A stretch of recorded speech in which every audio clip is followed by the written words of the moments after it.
From downtown, this is Tim Kitzer from NBA Jam, and you're listening to NintenDomain Podcast. Boom shakalaka!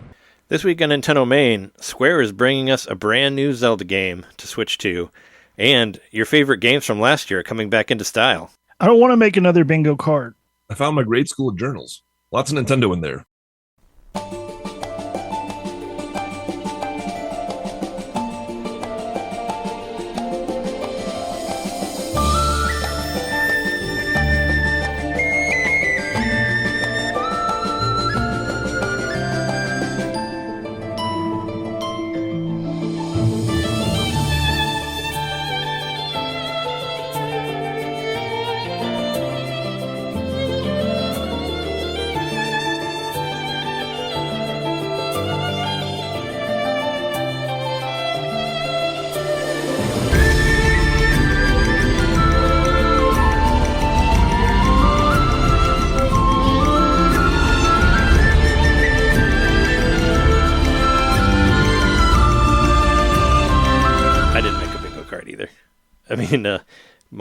I'll say what my predictions are. Did you find an old bingo card in your journals? I guess you can tell us. That'd be funny. Welcome to NintenDomain Podcast, episode 483. Your place here, Nintendo fans. Talk about last week's Direct and talk about this week's Direct. It's Directville here. But we are your hosts. I'm Trey.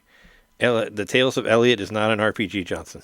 Oh. Or The Adventures of Elliot. What's it called? I'm Jeremy, Joyless Banana Seeker, Mikowski. Coming here from Philadelphia. That's me. I'm John, Nintendo Kid Knitter. Originating from Philadelphia. I had to work that in somewhere. It sounds like it should be like in a Lego game or something. It's like Philadelphia, but you just changed a couple letters. But you build. But it's Philadelphia. But you're not even building anything. Yeah, there was all right. So there was a Direct last week, so we should just jump into that and just go through that at the start here. I think I thought it was kind of funny, as I said at the very top of the show here. Those games that you liked are coming back into style. There were 4 games that I was really hot on at the end of last year and the beginning of this year, and they were all in the Direct. So, well, that means that my opinion is fact at all, and you should always listen to me when I say games are cool. They're still going to be cool much later. Are you? Was that like a sort of a Twin Peaks quote, or was it something else? Yeah, that was a Twin Peaks quote that I. What did they say in the show? Like whatever's coming back in style. Is it like hats or something? I can't remember what it was. It's that gum you like is coming back. That gum, yes. Yeah. It's something like way more benign. Yeah, that's what I was going for, because I got a Twin Peaks brain. But no, at the end, like 3 of my top 10 games, and another one that wasn't in my list, but another one that I was really into. They were all in the Direct, more or less. 2 of them were actually only in the Japanese Direct, but still, Wow. They were all there. So it was interesting. I was like, wow, they were like the 4 games I really wanted to play before Xenoblade Chronicles X came out. They all made a Switch 2 appearance in both of the Directs. So look at that. So my stuff. Someone liked the Direct. My stuff never dies. Yeah, I was fine with it. I mean, it didn't like blow my socks off, but there's plenty of stuff that I like in there. Yeah, my socks were still on afterwards. Including the things that I liked. Socks for me not boring. Starting off for me, things that I liked. Monster Hunter Stories 3 starts off the Direct here. Characters look less chibi. I don't know. I've played Monster Hunter Stories 1 and 2. Maybe I'll finish 3. So I mean, I should have just put Monster Hunter on my bingo card instead of Monster Hunter Wilds. That would have been a better guess. Because I thought about doing. Here we go. Too. Monster Hunter, more Monster Hunter, and I say cool. I mean, it's not coming out till next year, but sure, why not? More Monster Hunter. Do you think it'll have Rathalos in it? I mean, Magnum Malo was in there. Did you see him? He was in the. He showed up at the end there. I was like, I know that guy. That's Magnum Malo. I mean, I don't know what I mean, I couldn't pick out a Rathalos in a lineup, but I'm sure it's in there somewhere. I think the Rathalos is what the games are usually about. I think that's your companion. No, I mean, well, you're like a rider now, because in the other ones you weren't like. I mean, you could ride them, but you weren't like the specific riders. You were like a different class or whatever. But now you're specifically the riders, so that's cool, I guess. I don't know. I mean, my ambitions as a rider. I mean, it's a Switch 2 game. It'll look cool. I'm interested in it. So Are these straight up RPGs or are they action RPGs or what are they? they're RPGs. They're pretty standard RPGs, aren't they? I mean, they're basically like Pokemon, but with Uh-huh. monsters from Monster Hunter is kind of what it is. But it's kind of what I had a hard time with was it has this whole like rock paper scissors battle mechanic thing where you have to kind of try to pick a different move against the other person, and there's like a triangle and all that stuff, and that was kind of annoying to me. Like I didn't necessarily like that, and I think that's kind of what turned me off of Monster Hunter 2, of Monster Hunter Stories 2. So maybe they'll find a better way to do that. I don't know. But I'm interested in it. Like I said, it's for next year, so whatever. But a game that I'm extra interested in is the one that came up after that is Once Upon a Katamari.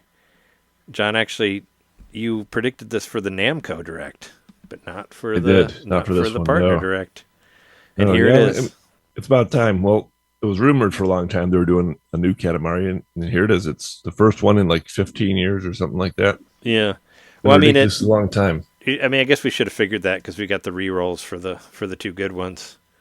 Yep. But I mean, also like what I saw on this list, I was like, oh, I have a lot of stuff I need to finish. Like that second Katamari game, I never beat it all the way. I mean, I know you can do it in like a night, so I mean, I'm not worried about that. But a lot of these games are like, oh yeah, I should finish the one before this or whatever. But no, I mean, I was really excited about seeing another Katamari game. I love those games. I'm looking forward to what a modern Katamari game looks like. I mean, it looks the same as it always has. I mean, they. Well, I mean, beyond just the visuals, but is it a bigger like open world Katamari or what is it now? You know, obviously these like smaller Katamaris of the past, they were hits and everything. But I do think like if you're going to bring it back now, you got to do something a little bit bigger than before. Certainly, if it's going to be $40. Yeah. Well, now you get to roll across time, which I think is pretty cool. So you can roll up dinosaurs and whatever else. So it's like a history traveling game. It's got online multiplayer. None of the other ones have had that before. And they're bringing back a lot of the artists who made the soundtrack to make new music, and that's really cool too. So I mean, they're basically going for the people that love the original one. One thing interesting about this partner direct, and we'll probably be seeing this for a while, is right off the top of the show, they say, all right, we're going to tell you whether it's for Switch 1 or Switch 2 or for Switch 1 and Switch 2.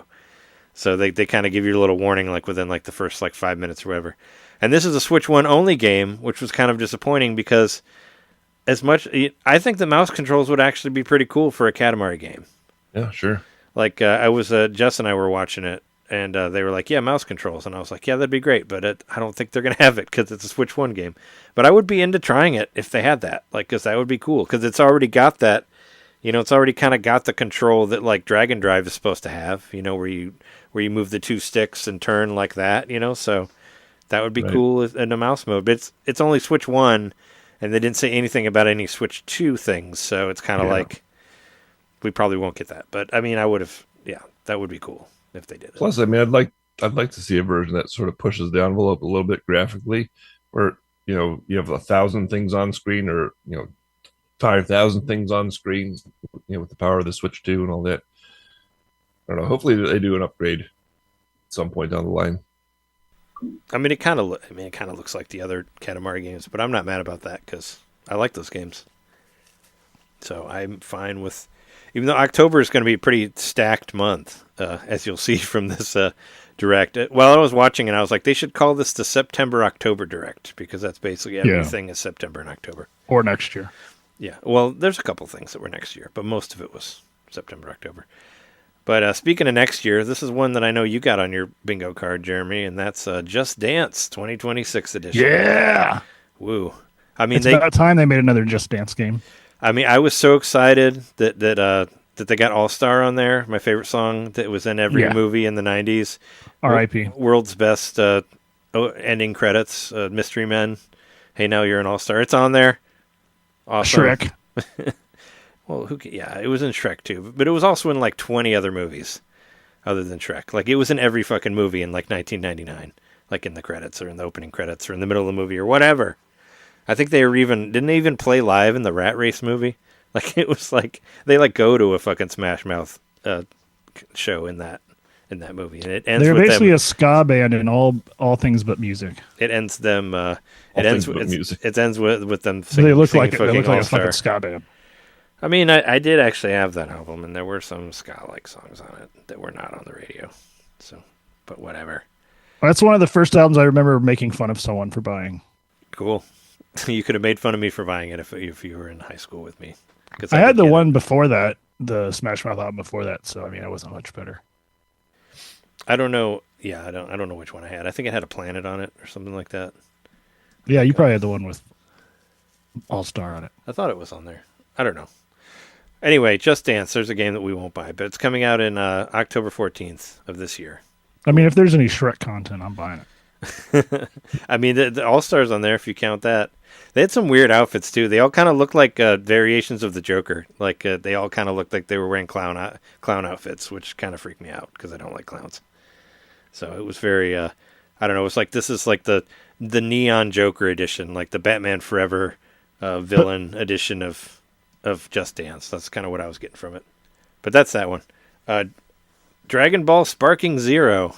Man, if I liked Dragon Ball, there would be a lot of games for me to play out there, including this one. You do like fighting games, and they're supposed to be fairly decent fighting games. Yeah, there's actually, I mean, there's a whole conspiracy there, or whatever. There's a controversy about this game, where a lot of people don't consider it a fighting game, but whatever. I've heard it in the direct an arena battler. Yeah, it's a different subgenre. It's just in the fighting community, people argue about it, about whether it counts as a fighting game or whatever. It's more like Power Stone than Street Fighter 2 or something like that. I guess, yeah, because it's not traditional 2D fighter. I mean, I don't know, it looks kind of cool, but I'm not really a Dragon Ball person. It's been out for a while on other systems, but now it's coming to Switch, so cool. I mean, one thing I think is good is that a lot of these, the ones that come out for Switch 1 and Switch 2, there's actually not really a price difference, so I think that's cool.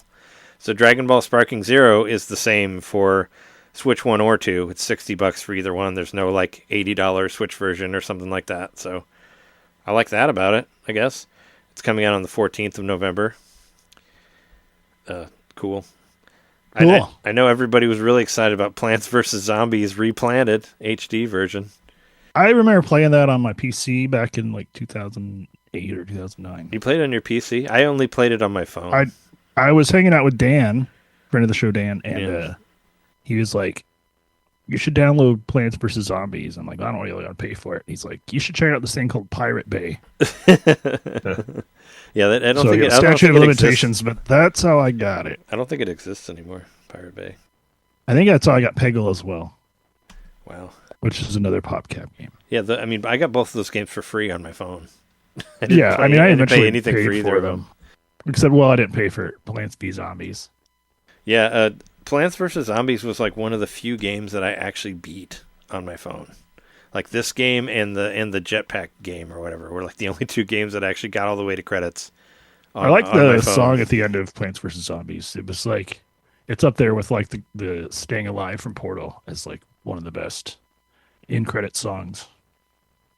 Yeah, I only played it like I played it at the bar that I worked at, so I never heard any of the music from the game because the music was always off, so I didn't hear the ending credits of it. But yeah, I mean, it's a tower defense game. It's I imagine it's very dated to try to play it now. It's probably the only tower defense game that I actually like, I guess. Yeah, because most of those games I don't really like.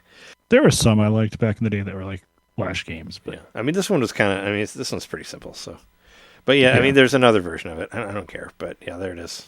Never tried it. Not interested. No, I mean, it's fun. It's great. Play it for free on your phone. Like, it's great. Like, it was a great time passer. Like, way back in 2010 or whatever I played it. I had a great time with it. It was whenever I played the shit out of it. It was probably like whenever I first got my iPhone or whatever. I played the crap out of it. I thought it was really cool for the time. But I never really played. I think I got Plants vs. Zombies 2, and I thought it was awful. I remember that because they did do a sequel, and it was like shit. So then they started doing all the weird spin-off games that I've never tried. There's like Garden Warfare. It's the only one I can think of, but I thought there were a couple spin-offs. There's a third-person shooter one that was on Switch 1 and still is unplayable on Switch 2. Like, you can't buy it on Switch 2 for whatever reason. They never updated it. But who cares? Anyway, on to other things I don't really care about. EA Sports FC 26. This is on John's bingo card. So, got it. Hooray for you for that. Coming out September 26th. We can just go. I don't know. I back. can see myself getting a. Did you specifically put football club on your card? I did. Yep. Yeah. So I figured I knew that. Yeah, that and then Madden. I also guess Madden. I only got 2. Well, I guess 2.5 because one of them I did get. There's one that was on the Japanese Direct. I mean, I can see myself getting football sim. If the price is right, if it's down to $15 on sale or something next year. Yeah, wait till next year. You'll find it in a bin somewhere for $5. But I mean, I think just get whatever the previous year is, and it'll be cheap. Yeah, just wait for a couple of years, and then you can get it. Yeah, I only got like 2. I actually thought I got 3, but I was wrong about one of them. Which we'll whenever we get to that. It's funny that I mistook it for another thing because they kind of all look the same. Yeah, that game. Whatever. Pac-Man 2 repack. Welcome to the party, pal. There's a part. Oh my god. There's a part where the Pac-Man, whatever the ghost is like, is like, welcome to the party, Pac-Man, and I was like, is that supposed to be from fucking Die Hard? Because it kind of has the same like feel to it, Welcome to the party, pal. It's like in the Direct. I don't know. Fun thing about Pac-Man World 2, it was actually packaged with Pac-Man Verse on GameCube. Here it is, right here. Wow. That shit's old. Yep, yeah, it's old. It's actually, I have it playing behind me on the TV, because this is the only instance I would ever play Pac-Man World 2. I did actually try playing it, and it's awful. I do not recommend getting it. But there's a remastered version of it now, and you can play that, which will be prettier, I guess, but probably still not fun. And that's going to be $30 that it's coming out the 26th of September. Yay. Before I watched the Direct, I was kind of laying in bed like half asleep, and I was like, I should have put more Squaresoft stuff on my bingo card. And I should have, because there's a lot of them. Oh yeah, you got it too. There it is right there. Was it just sitting on your desk in front of you? It's in my shelf. I forgot I had it. Oh yeah. Yeah, you got it too. Yeah, you can find it for pretty cheap. John and I found it at a store, but John would not buy it because it was Is that a pot holder? Because it was a player's choice version. Even though I don't know if there's any if it exists as not a player's choice. Maybe the player's choice doesn't have the two of them together. I don't know. I think it always was the two together. That's my recollection. And the next thing is Final Fantasy Tactics, the Ivalice. Yeah, Ivalice Chronicles. We knew about that before, but here it is. This is another one that has the same price for Switch 1 and 2 at $50, releasing in September, at the end of September. I mean, I've always been interested in this game because people love it. I played the remake on PlayStation Portable, the PSP one, because it was on PlayStation Plus.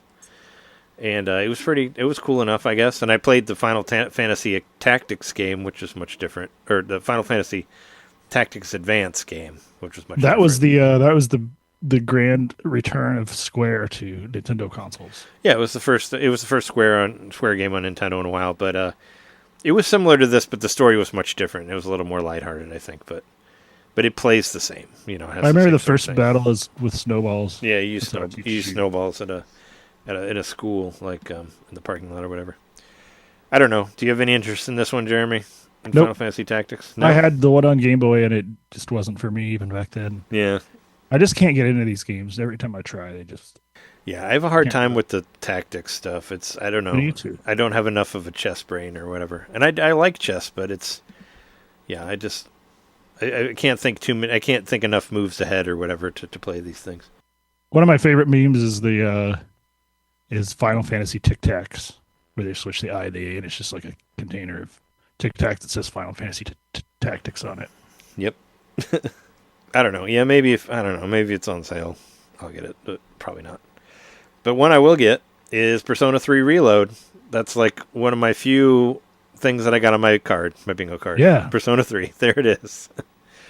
As I said, October is a pretty stacked month because it's like there's a Pokemon ZA, there's Pokemon Legends ZA, and then there's Persona 3 the week after.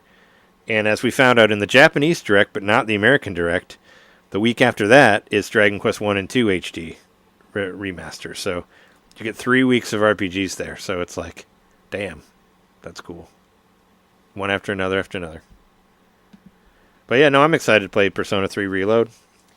I was, obviously I'm not going to be able to beat there's no way I'll be able to beat Persona 4 or 5 before it comes out. But I said to myself, I'm going to try to beat that Raito game that I have that I liked but only played a little bit of, because that game's like a fifth of the length of the Persona games, so it's more like 20-30 hours. That's actually manageable versus like 150 hours of the other ones. But yeah, Persona 3. Do you have any interest in that at all, Jeremy? Or you're more metaphor? I don't know. I mean, one of these days I'm going to try a Persona game, but I think I should just try it with the one I already own. Yeah, so you got 5, right? Or 5, whatever the fucking one is. Yeah, you have 5 for PS4. Correct. Which has been released for Switch also, and a whole bunch of other shit. I really liked 4 a lot, but now there's a remake of 4 coming out, so now I don't really want to go back to 4 because I want to play the remake of 4 whenever that happens, or if that ever comes to Switch 2. So, but yeah, Persona 3 Reload, I've heard a lot of great things about it, and it's $60 and not $70, and I like that about it. It's better than the prices that a lot of these have been. But yeah, no, I'm definitely excited about that one. Hyrule Warriors Age of Imprisonment gets another trailer, still no release date, still no price. I still don't really care. These games always look so good, but like, man, they look like they'd be so fun. But then it's a Muso. I mean, I had fun. I had enough fun with Hyrule Warriors on Wii U, but also it was the only thing that was out at the time, so I didn't really have a whole lot else to play. But I mean, it was fun. I mean, it's stupid, it's like there's kind of dungeon stuff, but it's not really. It's just like a map, and and you throw like 100 bombs at once instead of one bomb. It's just silly. Mm-hmm. It's like Zelda on steroids, but it doesn't have really any of the puzzly stuff to it or whatever. I'm still saying I'm interested in this. I think it's going to be, well, first of all, the trailers look really good, as Jeremy said.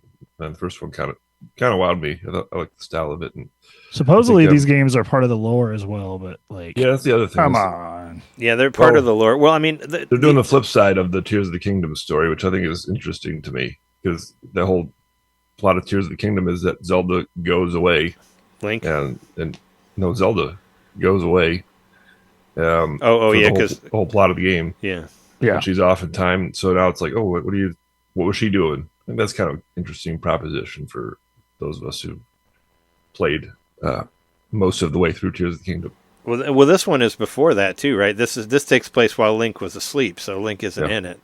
So this is like the opposite, where Link is gone. But there's been a lot of people think that the like robot thing that gets built at the end is Link, is like a version of Link, and I watched it again today, and I still think that is that. So at the very end of the trailer, it kind of shows like sort of like the dude you put together, like Link. In the guy you put together at the end. What'd you say? It's like a Zonai Link or something. Yeah. So you're probably still going to be able to play a version of Link, that plays like Link or whatever. But yeah, I'm not really interested in these games at all. I mean, I would say if you're interested in either of them, I would just wait till the other one goes on sale, John, because apparently it runs a lot better now on Switch 2 than it did on Switch 1. So just get the older one for cheaper. Partly, I just want to see the Switch 2 handling like thousands of goblins and stuff. Yeah. Cool. Hopefully it doesn't break like the other one did on Switch 1. Yeah, it's really weird that it still doesn't have a release date, but whatever. I heard a theory. I think this was on NBC. Yeah, they said that Metroid Prime 4 has been lagging behind or whatever, and they're waiting to see when that's going to come out before they announce any of their other big games. That's kind of the theory. Yeah, no, Logan was saying that he thought that the Hyrule Warriors would take the place of Metroid Prime 4 if Metroid Prime 4 can't make it out this year, is what he was thinking. Then that's why they haven't given it a release date yet. I don't know. Maybe. Sounds about right to me. Then Madden NFL 26. I think that's on your bingo card too. Yep, the only two I got on bingo. Yeah, this one is actually coming out this week if you're willing to pay $100 for it. It comes out on Thursday. I think that's kind of like shitty to the fans to be like, hey, pay like $120 and you get to play it like a week early or whatever. I always think that's kind of like, that's shitty. But You know, You mean the game's ready and you're just holding it till next week? Is that what you meant to say? Well, it's also, you're like taking advantage of people who can't like wait or whatever. It's like, well, pay us like double the price and you can play it now, you know, or like the Tony Hawk one where it's like for $20 you get to pay it play it like 2 days early or something. You know, it's stupid. Or like the Mortal Kombat one was like, it was like $150 or something, and you got to play it like way early, and it was really bad. The Switch one was, you know, it's like, don't pay for it. You wait like I did and buy it for $15 when it's fixed. But Madden, $100 this week, $70 next week. Make your choice there. You know, it's this one was built on Sundays, whatever that means. That's what they said in the trailer. I still don't know what that means. I know they play football on Sundays a lot, but they play on Thursdays and Mondays too. What about those? You weren't built on those? It's based on real coaches, real ones. I don't know, whatever. I'd like to like these games, but there's too many plays in them. They're way too complicated for me. Chilling by the Fire. This is a game that's not complicated at all. And it's kind of like, what? One thing I thought was weird about this game is, there's a lot of things weird about this game. Like, number one, it's $15 for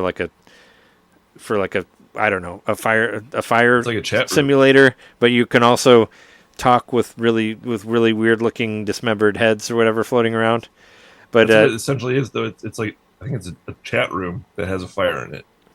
I guess there is. What else? How's this a game? I don't know. I mean, there is a game there is actually, like, Axe of the Blood God. Eric got it, and he said that that the single player is actually fun.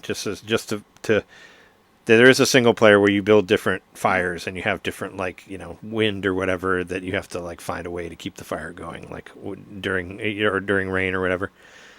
And he never did any of the multiplayer stuff. So I guess there is a whole single player thing to it. But I was like, why is this game in here? It looks stupid. You know, that's kind of what I thought. But I thought it was funny that in the Japanese Direct, there's actually different people when it does like the multiplayer. They like bring a girl in there. It's like, oh yeah, you might know a girl and have a girl on there. It's like, okay, yeah, not like those fucking weird looking dudes that are in the English one. I don't know. I think this game looks awful. I think it's funny that they charge $15 for it. It kind of reminds me of do you remember what that game was on Wii? And I think it was on Wii U too. Jeremy, I think you had it. It was made by the people who did World of Goo, and all you did was throw stuff into a fireplace and burn things. Oh shit! What's that game? It reminds me of that game. I have it. It's like not a game. I have it too, and I was so disappointed because it's not a game. You just hit a button and watch things burn. That's all it is. It was like something Inferno. Yeah. Yeah. Something Inferno.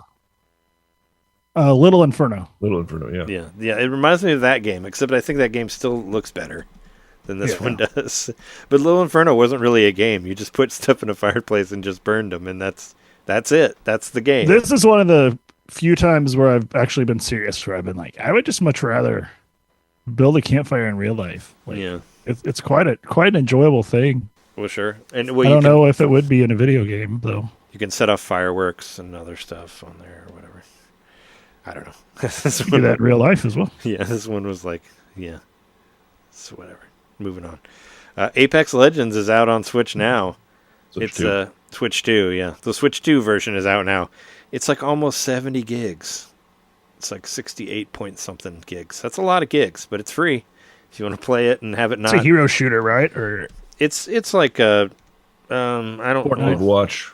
I don't think it's a hero shooter necessarily, but it's a free to play first person shooter multiplayer, you know, thing. I never really understood how it worked. I tried playing it on Switch 1, and I would only win when I was on a team with other people that knew how to play, and I didn't do anything, you know, like that sort of thing. Yeah, I know so little about it. Like, I was like, oh, this is a cool, interesting looking new game, and then realizing it was Apex Legends. Yep, it's been around for a long time. Talking to me about, like, at least as long as Fortnite.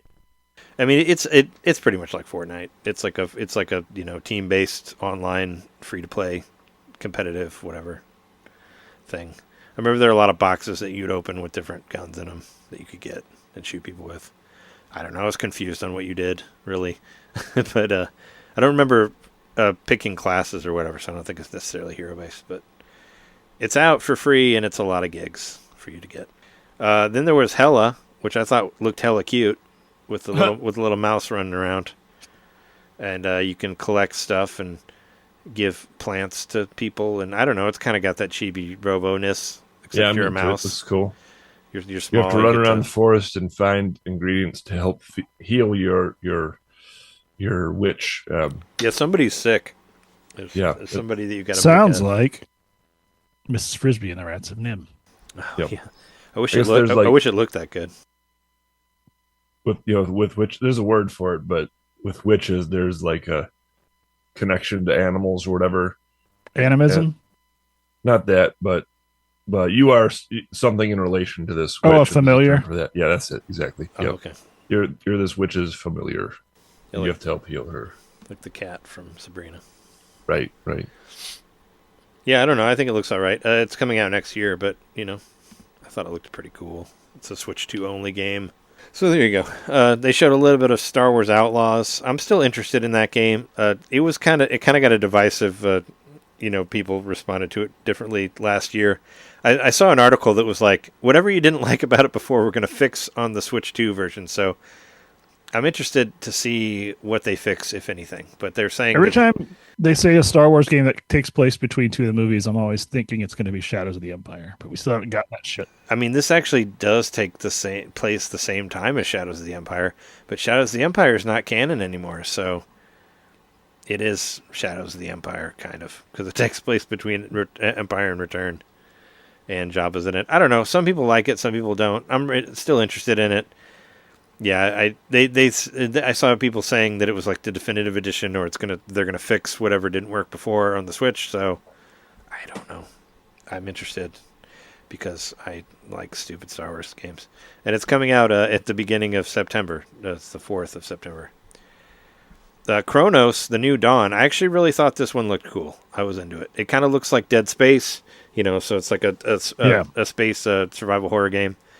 I watched another trailer of it. There's like another trailer that just came out on an Xbox thing or something, because it's coming out for other systems. And you're basically killing people and building your skills with the death of them. So and they say it a little bit in the trailer. They say that you steal people's essences to to make yourself better. But in this trailer I watched, no, you're killing people. You're sucking their life's essence, and that becomes a skill point to you, and that's how you build your skill tree or whatever. So it's I'm really interested, why you're this guy that's going around killing people and harvesting why the hell are you in space? Their energy or whatever. So I think it looked cool from what I saw of it, and I like Dead Space a lot, like Dead Space 1 and 2, and I don't know if it kind of has those vibes, so I'm definitely I like atmospheric interested. Space exploration games for sure.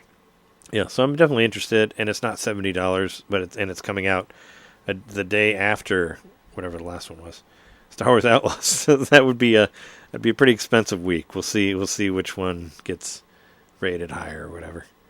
But yeah, I don't know. I think it looks pretty cool. And what definitely looks cool to me, because I wanted a different Yakuza game that wasn't Yakuza 0, is Yakuza Kiwami 2 coming to Switch. I'm going to get that, of course, because I like these games. And so wasn't there already a Yakuza game, or was that 0? So this is the third. This is the third Yakuza game coming to Switch. So we had Yakuza Kiwami 1 came out last year, and Yakuza 0 came out this year, and now Yakuza Kiwami 2 is coming out this year.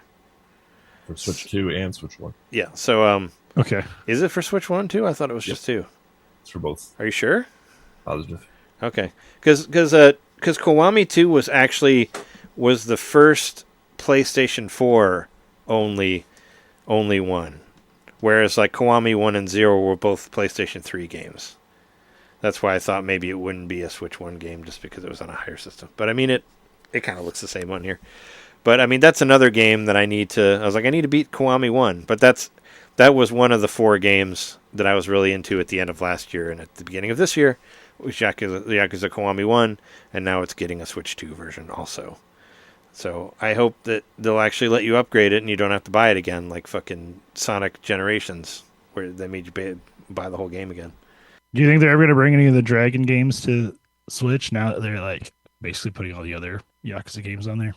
I think they probably will eventually. What do you mean? What do you mean? Like a dragon, a dragon. You mean the Ichiban stuff? Yeah, Ichiban. I mean, well, Yakuza. I mean, Yakuza and Like a Dragon are the same thing.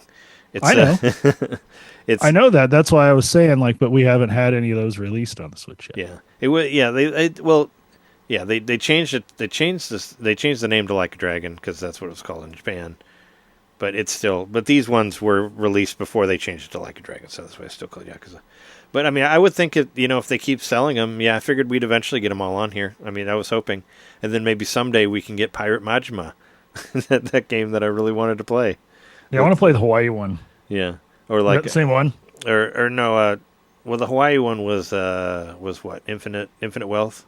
That's right. That's the one that's got like all the mini games in it that you can just. I mean, they all have mini games in them. This has like a whole island that you can. This is the one that has like an Animal Crossing thing in it. Mm-hmm. It has like an Animal Crossing side mini game thing. But yeah, I mean, you have one of these games, John. You could play it and be like, hey, it's a good game. If they give me a free upgrade, all the more. I'm just gonna wait till next month and meet a real Yakuza. Maybe. Just I'm gonna don't go to Kama Like, hey, wanna go Roadshow play and say, darts? "Hey, where's the Yakuzas? Where's the Yakuzas?" Then I'm down to the Sega arcade. Come on, guys, let's go. Oh, those are all gone. Yeah, they're closed. They closed those during the I'm pandemic. speaking as if it's 1985 or whatever. Oh, the right. year said. Oh well, I mean, these ones actually don't take place then. The Kiwami ones are like, I mean, they're remakes of the original games. Zero was the one that took place in the 80s. But yeah, I like these games and cool. Apparently, the Kiwami had like a pretty big upgrade just because playing it on Switch 2, it ran a lot better than it did. Even though I thought it ran pretty well on Switch 1. But I never played all the way through Kiwami 2, even though I already have it on PS4. But I'd rather play it on Switch 2, so I will get it on the 13th of November when it comes out. And then we get our montage. Goodnight Universe looks kind of cool, I guess. You're like a baby with magic powers or whatever. I wonder if this is somehow related to Goodnight Moon or whatever. It's like It kind of seems like it has that sort of like story time, bedtime aspect to it. You're a baby, first person. I don't know. I mean, the art style of it looks cool, I think. But Do you remember that game that came out? It was a few years ago, but I always wanted to try it out. This is not the same thing, but it was a game where you were. It was like async, or no, it was like where like the multiplayer where one person's more powerful than the other people, but your job was to like prevent a baby from dying, and like the baby's job was to try to die. So if you played as the baby, you were Who's trying your to. daddy? Like, is that what it's called? Man, I always Who's wanted Your to try that. That's looks such so a hilarious fun, yeah. concept for a It's game. goofy. I remember John. It looks like it's I think cobbled John talked together about it at some point. over a weekend or something like that, but like a goat simulator type of intentional. Just jankiness. the whole concept of like your goal is to die because everyone else is trying to save your life. It's just so funny. It's funny. Yakuza Kiwami 2 is Switch 2 only. I'm looking at it right now. Okay. As I said, it was a PS4 game. I was like, they'd have to do it. Yakuza Kiwami, the one? No, Yakuza Kiwami 2, Two. which is the one that was announced on here, Right. which I said earlier is a Switch 2 only game, which is what I said earlier. Right. Because it was a PS4 game, it was the first one that was not a PS3 game. So they would have to really downgrade it a lot. But no, it's only Nintendo Switch 2. But Kiwami, which is already on Switch 1, is getting a Switch 2 upgrade. Now, Kiwami is for both Switch 1 and Switch 2. Kiwami 1, yeah, not 2. 2 is for We know that for because Switch it's already 2. on Switch. Yes. Goodnight Universe, the baby game's coming out November 11th. Then we got NBA Bounce, which I You guess you guessed NBA Jam, yeah. This is like Benny the you Bull kinda- plays basketball. Kind of got it, right? I kind of got it, maybe. I want Yeah. Benny the Bull to beat up the Supersonics dude, Yeah, it's all the mascots basically playing NBA Jam. but no, what's his name from the NFL or from the NHL that everybody loves? You know what I'm talking about. Gertie or what's his name? Oh, The fluffy guy. I can't remember. Yeah, I don't know. I don't know what I you're don't talking about. I know what Everyone you're likes talking about. him. Everyone Orange likes guy. him. Hmm. They should put Southpaw in there. The like White Sox, the weird looking green guy. I never understood what he was supposed to be. But that's like baseball shit. I don't This know. comes out on 26th. It's like a chibi. Yeah, it's a chibi NBA game. It definitely looks like it's for kids. Yep. Yeah, coming out on the 26th. Yeah, DLC for Hello Kitty Island Adventure. People really like that game. That's coming out too. That's the in one that fall. a friend of the show, Alex, was recommending. right? Yeah. Alex liked it, and Joel plays it all the time, or somebody plays it. I see his account on there all the time playing Hello Kitty Island Adventure. So it's a pretty popular one. But what's a pretty popular one with me is Romancing Saga 2. This is another one of my 4 games that I was really into last year and the beginning of this year. Romancing Saga 2, Revenge of the Seven. And when I saw it on the Switch Direct, I was like, oh shit, Switch 2 version, cool. And I looked at it and I was like, okay, $10, I can get an upgrade. So I was like, should I get an upgrade? Should I not get an upgrade? And I was like, all right, so what I'm going to do is I'm going to play where I was stuck at. And if I can get past the boss that I was stuck at, then I'll get the upgrade. And I beat the boss, so I got the upgrade. That was my little deal that I made with myself there. So, wow. So I was like, let's go back to the area that you got stuck at, which made you stop playing it when you got killed while you were making your Game of the Year video, and see if you can beat that boss. And I went back and I beat the boss, and I got the upgrade. And the upgrade, you do really notice a big difference. Like, it already does like run faster without it, but like it was like night and day. Like, it looked like completely different. Like, it just looked like the colors pop a lot better, and I really liked that game a lot, so I played it for like another 10 hours or so ever since I got the Switch 2 upgrade. And I fought I fought one of the sevens that was like this giant fucking one of those guys he's like a centaur, and he had a second form, and he'd powered up his move, and he killed everybody, and I died, but I didn't die, I guess. It didn't get a game over. But yeah, no, that game's cool. It's nice to play it again. It's cool that it has a Switch 2 version. I felt seen. I wasn't the only one that liked that game. They liked it enough to give it a Switch 2 version, so cool. And yeah, it's $49.99, which I think is the price that it was before on Switch 1. I think it's the same price either way. But it's on sale right now for $34.99. I got mine on sale. I think it was less than $30 when I finally get around to it. And there is a demo. There's like a 4 or 5 hour demo if you want to try it out. And I liked it a lot because it's a remake of a Super Nintendo game, but it kind of looks like Dragon Quest XI, like the art style does. So it's got my two of my favorite things. They're Super Nintendo games and Dragon Quest art style. So cool.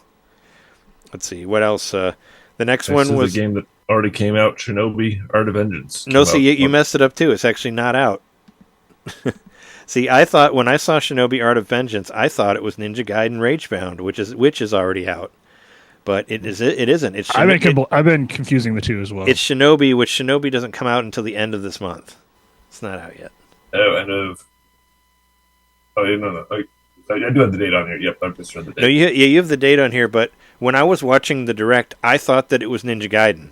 And I actually marked it off my my bingo card even, because they look exactly the same. So I was like, oh, there's Ninja Gaiden. And then I was listening to a recap of it or whatever, and they said Shinobi, and I was like, wait a second. And then I watched it again, and I was like, oh, it is Shinobi. I really thought it was Ninja Gaiden. But you could put them right next to each other. That Ninja Gaiden game is on sale. Or it was. Yeah, I think it's still on sale. It's like $2 off. But people liked it. I almost bought it. I got a 9. I've heard good things. Yeah. But yeah, Shinobi coming out the end of this month is it's not out yet, but it looks exactly like Ninja Gaiden. There's a demo. Oh, no. For Shinobi, no. There's not a demo for Shinobi. Yep. There's not a demo. That was according to the Direct. Maybe Shin Megami. Borderlands 4. Borderlands 4 is on there. That's a game that's going to come out sometime. So this is a game that's not out yet, right? This is like the newest in the Borderlands series that's going to be releasing on consoles. Yeah, it's not out for anything yet, I don't think. That's kind of interesting. So it's supposed to have like a release with other systems. I would like to say I care about these games, but I really don't. Yeah, I don't either. I don't get it. Like, the people that love these games fucking love these games. I mean, I played through the first one. There's no demo for Shinobi. It's just up for pre-order, no demo. This is still sealed, and I've had it for like 5 years. Is it Borderlands? Yeah. Oh, I played Borderlands 1 all the way through on PlayStation 3. I got it for really cheap. Was it 3? Yeah, on 3, because it was for free on PS Plus. And then I played a little bit too, and I was like, this is... I don't know. They always kind of looked the same, and they always felt the same. And I played it single player, which I guess is the way you're not supposed to do it. The humor is... You're supposed to play it with friends. Somewhat juvenile. Yeah, it's very like dick and fart stuff. Dick and fart jokes all day long. Yep. I don't know. I don't. Also, I heard the movie wasn't very good, Oh, really? even though Jamie Lee Curtis should have made the film. I mean, yeah. It was made by that one horror director guy. The movie was very good. Yeah. Oh, Jodorowsky. Yeah, it was Jodorowsky's Borderlands. I wish that would have been fun. There'd be a lot of naked. there'd be a lot of naked shitting in it, like Holy Mountain. I want to see Holy Mountain. It's just imagine a lot of naked girls taking shits in pots, and there you go. That's kind of cool. Yeah, it's a great movie to put on when you work at a bar and you want to freak out your regulars. Mm-hmm. That's what I do. And of course, they're there at the top of the mountain, so it all just rolls down. Sure. Yeah, there's that, and then there were the two more things. Two more things. Which one of them I really really liked a lot. The Adventures of Elliot, the Millennium Tales, and the Story of Philadelphia. No, did you play? Philadelphia is the worst part. Everything else is actually fairly okay for the weird ass. I think the game's great. Did you play the demo at all, Jeremy? I think I saw. I played all the way through. I got the end of the demo. I played through it too. I played the whole. I played it for like an hour and a half, and I'd say it ended ended kind of abruptly. Yeah, but there's two whole dungeons you can play through in there, and you get a section of the map. And as I said before, people keep calling this an RPG, but by my standards, this is not an RPG, because I think it's more like Secret of Mana. Well, Secret of Mana, you can level up. You can't level up in this game. That's the difference. Okay. In my opinion, if you don't get experience points, then it's not an RPG, and you do not get experience points in this game. You kill you kill people, and nothing happens. You get better like armor and weapons, right? That's how you get stronger. Well, yeah, you can find stuff in the world, but I mean, there's some interesting mechanics. Like if you kill like a certain amount of people without getting hit, you'll get like this this drop upgrade thing where the more items will fall when you kill the characters. There's that, but aside from that, there's no real like level progression at all. You get these magicite things which you can equip on you, but that's not really upgrading you either. But I mean, aside from that, really interesting. They're bringing back magicite, but because obviously they came up with that term. They made that up for Final Fantasy VI, so it's weird. But why not throw it into another game? I mean, they do that all the time with the Bravely Defaults have like stuff that references Final Fantasy in there, whatever. So I guess so, like Phoenix Down and stuff. Yeah. So it's like, but I don't know. I thought the game was really cool. Like it's really cool to see like a 2D HD, like not in an RPG way, like when it's like an adventure game.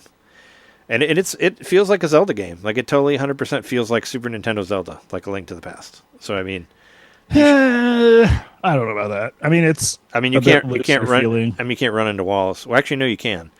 if you I would say less puzzle based. I don't know. To me, it felt kind of straightforward, and that's not a bad thing. I mean, if you like that kind of thing, but to me, it felt like a fairly straightforward hack and slash. I would give it more than that. I mean, that's what I'm saying. I mean, it's not a Muso game. Like you have to have. I mean, you have to think somewhat. Like those, There was strategy to beating the boss, which actually like that boss. That boss was fun. Yeah, I mean, did you find both of the temples? Or no, I only played through whatever. I played through whatever one gave me the end credits, or whatever the thank you for playing the demo. I explored the whole map, and I found there's like 2 mini dungeons that give you that you can get hard upgrades in there. So I guess there's. Why are you complaining about it? There's Zelda in there. There's too many dungeons. I'm not complaining about it. I like it. You're the one that's complaining. Oh, too many dungeons. Now I get it. Mini, like as in small. Like M&M's minis. Yeah, there's 2 mini dungeons where you get heart pieces, which is cool. No, I should go back to it. I'll play it some more. There was a whole nother dungeon too. Like I found 2 dungeons, but no, I liked it a lot. Like it did remind me more of Zelda than Secret of Mana, because Secret of Mana was a lot slower and more about upgrading yourself and all that. So, but no, I like it. I mean, I would get it if it's coming out this year, but it's not. It's coming out next year. So it's kind of waiting for them to do an HD 2D game that I might enjoy if it exists. You should try this one because it's not an RPG. It's pretty fun. Like I said, it was relatively straightforward. I understand it's probably going to get more complicated. Yeah, if you follow the way you're supposed to go, I guess. I just went. Also, just the way Square is with these things. Like when I saw them talking about it, I'm like, this is gonna be like I already knew there was gonna be a free demo, and there was gonna be like a feedback scenario. Yeah, because that's how they do it. Which I like that. I mean, which they've been doing since Octopath, right? Yeah, since like 2017 or whatever, right? Since the very beginning. And Project Triangle Strategy, and what was that one that was like Daily Life or something? That was such a fucking weird. Oh yeah, yeah, I forget. And like Dial Field Chronicles or whatever. And Dio Field, yeah, or whatever. Yeah, there's been all these weird names. So like Adventures of Elliot, like one of my good friends has a son named Elliot, and that's what I'm thinking. I'm just like, oh, it's like that kid running around having some adventures. Like that's such a. think more like Boy and His Blob than like a Square game. Yeah, I thought it was. I feel like it just kind of like Adventures of Elliot, the guy from ET. I don't know. It's not a very poetic title. It's just it's there. The Millennium Falcon Tales. Philadelphia. It should be The Legend of Elliot and His Adventures in Philadelphia. You got to find the sacred cream cheese and then crack the bell. That's all I know about Philadelphia. Oh yeah, and then you have to get an iconic cheesesteak sandwich from a vendor. And you could get like the Philadelphia sushi roll or something. And tell someone that you love them who's your brother. But I like the demo of this a lot. I thought it was fun. You should give it a try. I enjoyed it. I thought it was pretty. And I changed the language of the fairy to Japanese so she wouldn't bug me. As I do with most characters that talk a lot, that hang around with you. So it's probably better to do that because she is very chatty. But there's some fun stuff you can do, like you can like move. You can move her to and like warp from one area to another, warp to where the fairy is, and she can also make you run fast, like Zelda. Same sort of thing as you can do in A Link to the Past. Yeah, it is actually kind of cool. It's got like a almost like Ape Escape vibe where you're like controlling a second character doing something else while you're doing it, which I didn't really get super comfortable with that aspect of the controls, but I could see it being important for like puzzle solving and stuff. Yeah, I mean she can attack people, but not very for like one hit point of damage. But she can also collect. She's just a little guy. She can also collect stuff for you too if there's items that you can't reach, which helps. But I think more than anything, like a distraction, like that's what they're going to be good for. But you got all the Zelda stuff. You got arrows, you got bombs. There's like a hook shot, but you can swing it around before it connects with people, and you can bring them in. Like there's a lot of things that are in other games with Zelda in the title. So I think it looks cool. But and then our final one was Octopath Traveler 0, which is not the same as the mobile game. It just uses some of the story beats from the mobile game, I guess. But one thing I'm really interested in is that you can play with all 8 people at once on your team, and that's pretty rad. I want to see how that works. Like you can have a team of 8 fighting at once. I don't think there's been any other Square RPG that has let you have that many people on the battlefield at the same time. So cool. But I don't know. Yeah, I mean, I never made it through 2, but I did like 2 from what I played of it. But this one's coming out at the end of the year on December 4th. And the things that we missed in the Japanese Direct, Momotaro Dentetsu 2, which is that like Mario Party looking game where you're like there's a train that moves around. It's getting a sequel and still not an American version. So, boo. But I really want to play that game. Damn it, localize it, please. And the main thing, which I didn't understand why this is on the Japanese one, not the American one, is they did this whole Dragon Quest 3 and Dragon Quest 1 and 2 part. Dragon Quest 3 actually got a Switch 2 update for free, and I did play it for a little bit. It looks better. It has a performance mode and all that fun stuff. I just was like I forgot what the hell to do in there. I was walking around. I was like, I don't know. Haven't you played through it before? Yeah, like a long time, but it's different now. I mean, they changed it enough. I don't have it memorized. I played through it once on Game Boy Color. What's the update? Is it just better performance? It's got a performance mode. It has higher it has higher frame rate and it's I'm sure like the resolution's a little bit better, but greater depth of field blur. But I mean it's free, so it doesn't matter. You just get it for free. You don't have to pay. I'm just gonna say it. I'm getting kind of sick of HD 2D. Yeah, it feels like a sort of one-trick pony that they're pushing too far, and it's like, okay, cool. Everybody can make everything look like it's got a tilt shift to it, and it makes it look more miniature. Cool. Yeah. I mean, yeah, I don't know. He only played one game a lot that had it. The Octopath Traveler. Yeah, which you didn't like. I don't know. And I do. Kinda, no, I definitely liked it. No, I'm just saying, like, to me, it's like, it's cool. It just, to me, it's kind of strange that they're like, wow, people like HD 2D. We're really just going to go all in on it. And like, I think they've got like a whole website now just for their HD 2D. Like, yeah, I mean, they do it. Yeah, like Square's like bag of eggs right now or whatever. Basket of eggs. It's kind of weird that taking all these games from these different series and make them look the same. Like, you can do the tilt shift diorama thing, but like, can each game kind of look like its own? Yeah. I mean, like Dragon Quest 3 doesn't look the same as Octopath Traveler. Because the art is completely different. Because this is a Akira Toriyama art. Like the sprites do not look like they do in Octopath at all. No, that's totally fair. Yeah, I guess I don't know. Maybe I would just be a bit of a troll or whatever. I mean, it is a very compelling design. It just felt like it was born of limitation, and then I don't know. It's cool. It's a cool way to depict 2D games in a 3-dimensional way without compromising the art, like the sprite art. So I guess that's cool, but like, I don't know. Not everything needs to be HD 2D. Like if they did a Chrono Trigger and HD 2D, I don't think I'd like that. Yeah. I mean, they are. I mean, they're definitely steering into it. I'm not saying that they aren't. I'm just saying that the Dragon Quest games look different than I don't think it's a be all end all. Like they do look different. RPGs. I mean, yeah, they do. I mean, obviously they like it because they're using it over and over and over again. That's the little hammer they're beating you over the head with. Yeah. When they're showing you sprite-based RPGs. Sure. And the other thing that was in the Japanese Direct that wasn't in the American Direct, and it's the fourth of the games that I like a lot that have Switch 2 versions now, is Ys 10 Proud Nordics was on there also.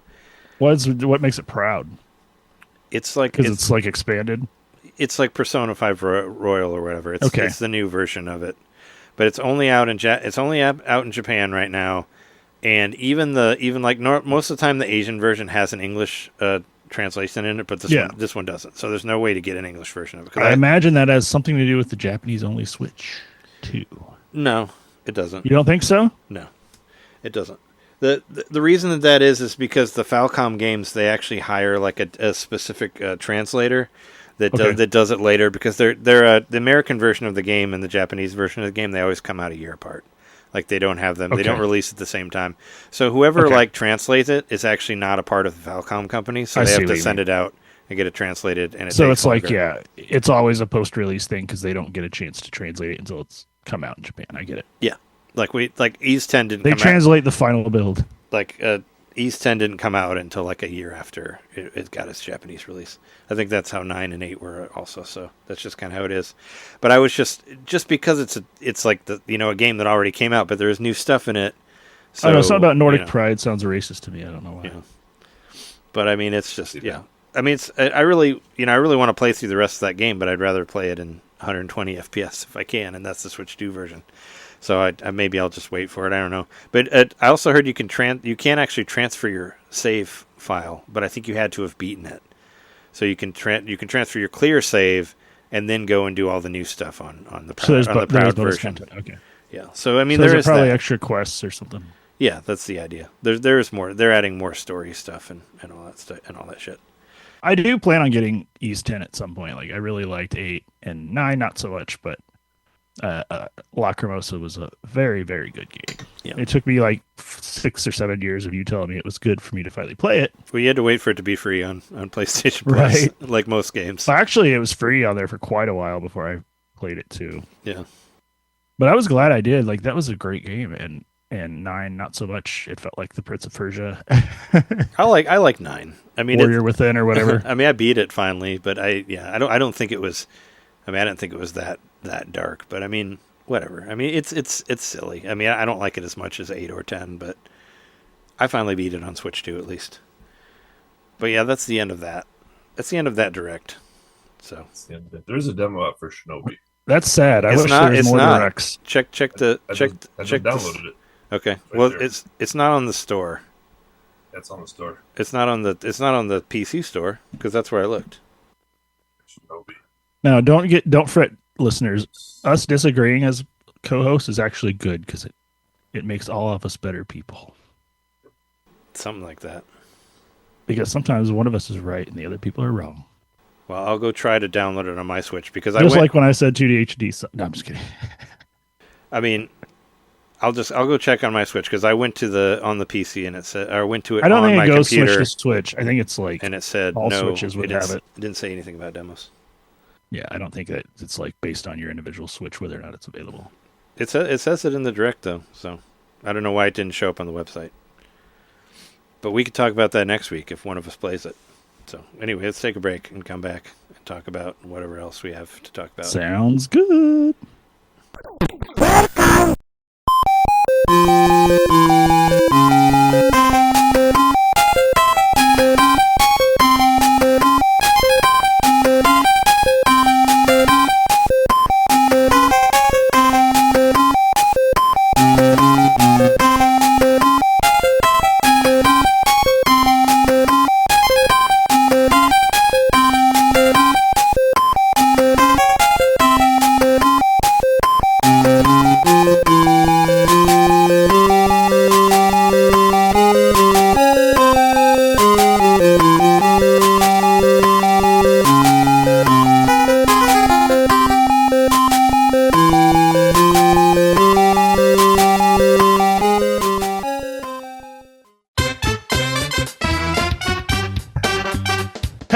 Hey, you. It's me, Mario. Yeah, you. Subscribe to our Patreon to hear our bonus shows, which happen every month. I'm tired. Tired of all the big corporate podcasts spoon-feeding you the same old video game news on every single show? Spaghetti. Ravioli. Then expand! With NintenDomain Expansion Pack. It's us talking about old games that were important to us. It's us interviewing people that we meet at conventions. And heck, it's live shows from those same conventions. It's basically everything you could want that NintenDomain ever made. Here we go! And it's just $1 a month. That's less than a bad indie on the eShop. It's $12 a year, which is less than Nintendo Switch Online. Thank you so much for subscribing to our Patreon and supporting NintenDomain. Just go to patreon.com/NintenDomain podcast and, hey, Mario, let go. Whoa! He's throwing us back to the show. So long, Bowser. Patreon.com/NintenDomain podcast. Game over. 1, 2, 3. There's a zombie on your lawn. There's a zombie on your lawn. There's a zombie on your lawn. We don't want zombies on our lawn. I know your type, tall, dark, and red. You wanna bite all the petals off of my head and then eat the brains of the one who planted me here. I'm just a sunflower, but see me power an entire infantry. You like the taste of brains, we don't like zombies. I used to play football. Protons protect my head. I have a screen. Anyway, all right, we're back from the break. We might as well just talk about the next Direct, right? So, so they said that, yeah, they said there's going to be an Indie Direct tomorrow. Another Curse of the Podcast Thursday Indie Direct World, thing. specifically. An Indie Showcase, whatever. So once again, you know things that we don't, as far as the audience. It's going to be 10 minutes shorter than the Partner Direct, so we'll see. It's this one 15 minutes. The Partner Direct was 27 minutes. So they're probably going to do like a focused part on the Silk Song, and then everything else is going to be a Yeah, my prediction is that Silk Song will not be there again. I'd like to see Blueprints on there, but that probably won't be there either.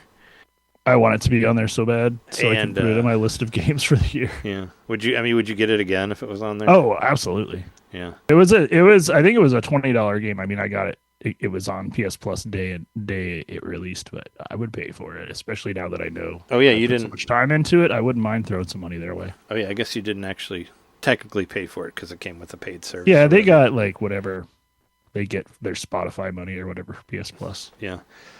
Yeah, the other thing I had down was Yuka Replayly, just because there was a new trailer out that said, like, release date coming soon, and they, like, just released it today, so maybe that'll be on the Direct. I don't know. I don't like the Yuka Replayly thing. I mean, I'm not going to get it, because I didn't like Yuka regularly, or whatever it it's just called. seems like, it just seems... I didn't like the other Too one. soon. So why would I get another one? It's not popular enough. Like, it's not quite Last of Us. I mean, it's still like... Remake or I mean, whatever, didn't it come out in like 2016 or something? It's almost like 10 years old. But I mean, I thought it was That's bad. true. I never thought it was good. Like, I didn't think it needed a re-release. Like, I thought it was crap. So I mean, I don't know. So bare bones and just not very entertaining. Well, and it was like the 1,000 or whatever, the 100 it lives or whatever was cooler. The 2D one. It played like shit. I mean, the What was that 3D 2D one one? played like shit. Like it wasn't fun to play. Like I didn't like the challenges, and it just was not. It wasn't fun at all. What was the name of the 2D one? The Possible Layer or something like that. Yeah, that one's actually pretty cool. one's I better. bought that for like $3 or something on Yeah, that sale. one- That one's better, and it's on That's sale a lot. That game's got more legs. this feels to me like they were never really happy with the original product, and they're trying to do like the version that they wish they released, 7 guess years so. ago or whatever. Yeah, I don't know. I don't really have a whole lot of hopes for the indie one, and I don't know. I do. I mean, I want to see some like debuting on Switch stuff. Like Hades 2 Hades probably could- going to be there. There's a good chance that Hades 2 could be there. I think Hades and will then definitely be there because there was a chance that it could have been on this previous one, but it wasn't. It's a big showcase game for them, and it's supposed to be a Switch 2 exclusive, right? As far as console Yeah. for launch. for launch, yeah. Mhm. I think it's definitely showing up. I think so as well.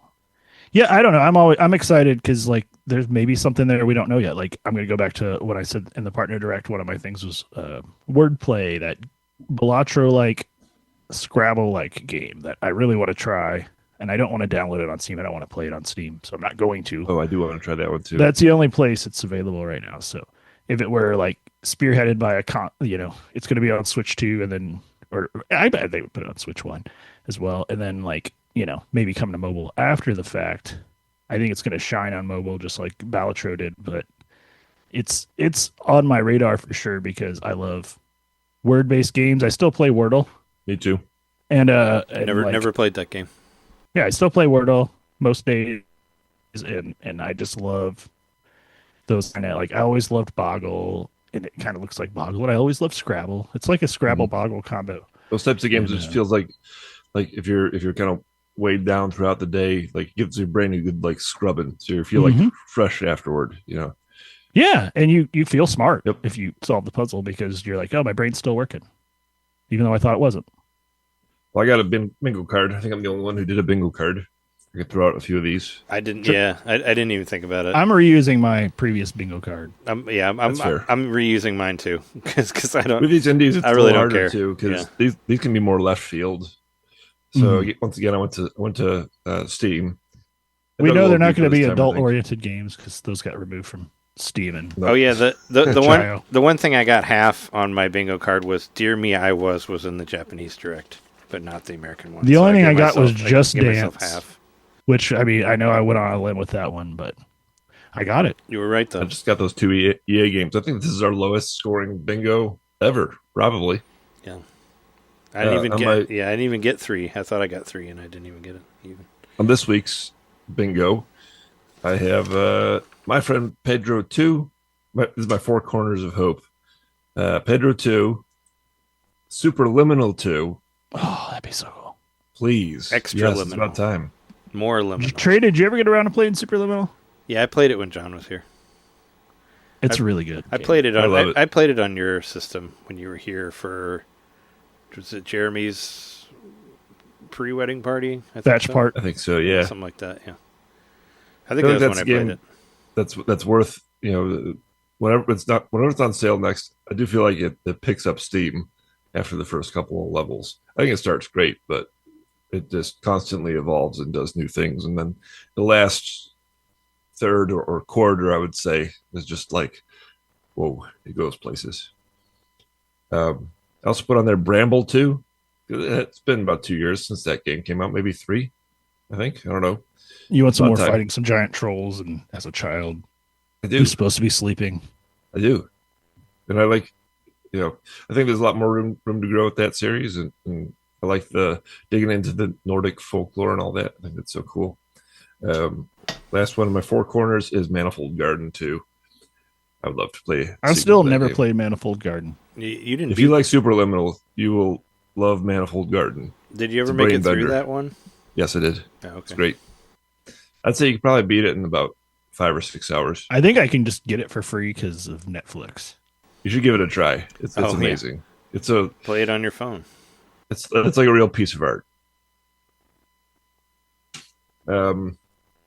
Yeah, I said Hades 2, Blueprints, Lies of P, which I just kind of went down Steam and picked a few popular things. I know that one's been kicking around for a little bit. It also had like a new DLC content that came out recently to kind of bring it back into the public eye. It's on PlayStation Plus now too. It is. Yeah. And I started playing it. Elsa Pinocchio's on there. Mm-hmm. I think we'll probably get some Five Nights at Freddy's. There's a new movie coming out. And there's like 1 million of those games. Yeah. Yeah, there's a lot of even them. if they just did like a collection or something, you'd still be right. Yeah. There's one called My Friendly Neighborhood, which looks interesting. It's like a first-person horror game with puppets. Frag Punk, which is another along the lines of Apex. You're Legends, a band. You're starting a band in Fraggle Rock, and you're trying to make it as punk as possible. I thought it was like a first-person shooter. That's what it sounds like. Like fragging. People used to call that like we frag people. That was a term. That was a term from the 90s. The word puppets brought up made me think Jim Henson, so that's why I said that. Sure. Tabletop Simulator. I'm surprised that something like that hasn't, because it really should. With the whole exactly, and with the whole like bigger screen and the desktop or whatever tabletop play being more of a thing this generation, that would make so much sense. Infinity Nikki, I know nothing about that game, but I know it's pretty popular. It's like Breath of the Wild, but fashion. Okay. Fashion of the Wild. Like you're like fashion person. Guilty as Sock, which I believe actually did show up in an earlier presentation. I didn't see that. Was this made by anywhere. the creator of Syphil and Ollie or something like that? It looks like Syphil and Ollie. It's basically what if Phoenix Wright but sock puppets, and they actually in the here's what I'm thinking of.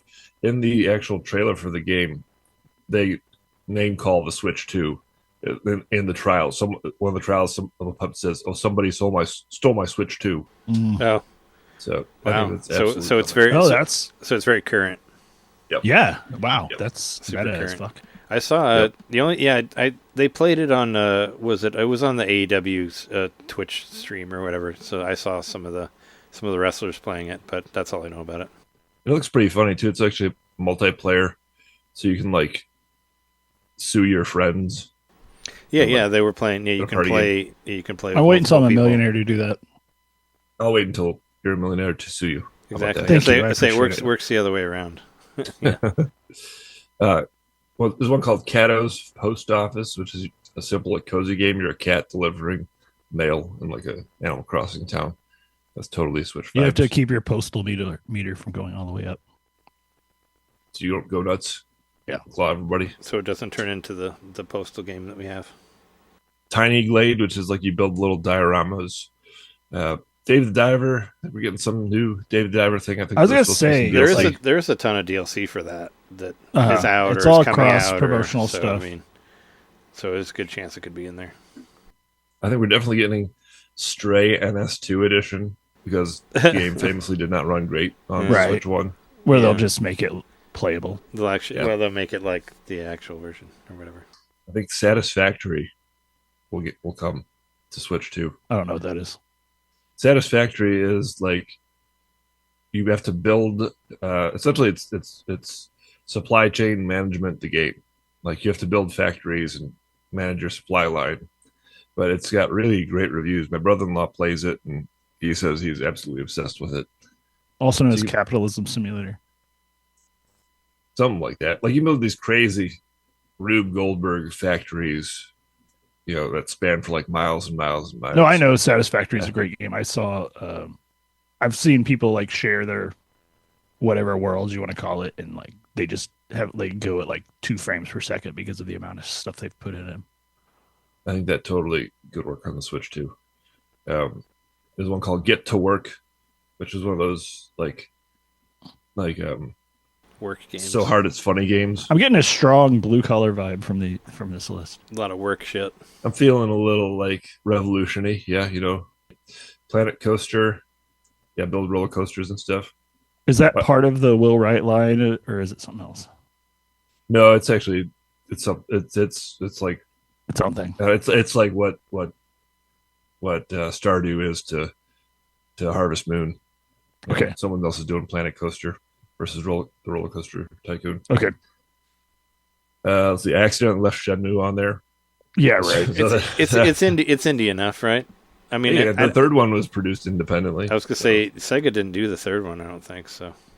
It could, yeah. Clock Tower Rewind mouse update, which Okay. that's confirmed. That's coming. That's actually been mentioned. So you're going to see it, yeah. Yep. Toonstruck. Maybe this is a new one that I'll throw in That's there. a shooter, right? Isn't that an No, old it's point and click adventure. Isn't like an old PC game from like the 80s or something?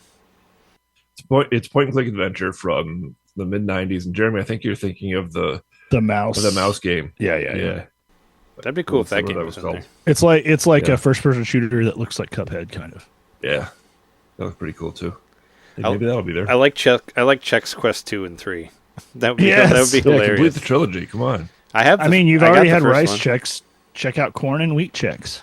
Yeah, I mean, I played the game on there. I wish it was the original one and it wasn't the remastered version or whatever. But I beat it. I beat it in like it takes like an hour to beat. It's really easy.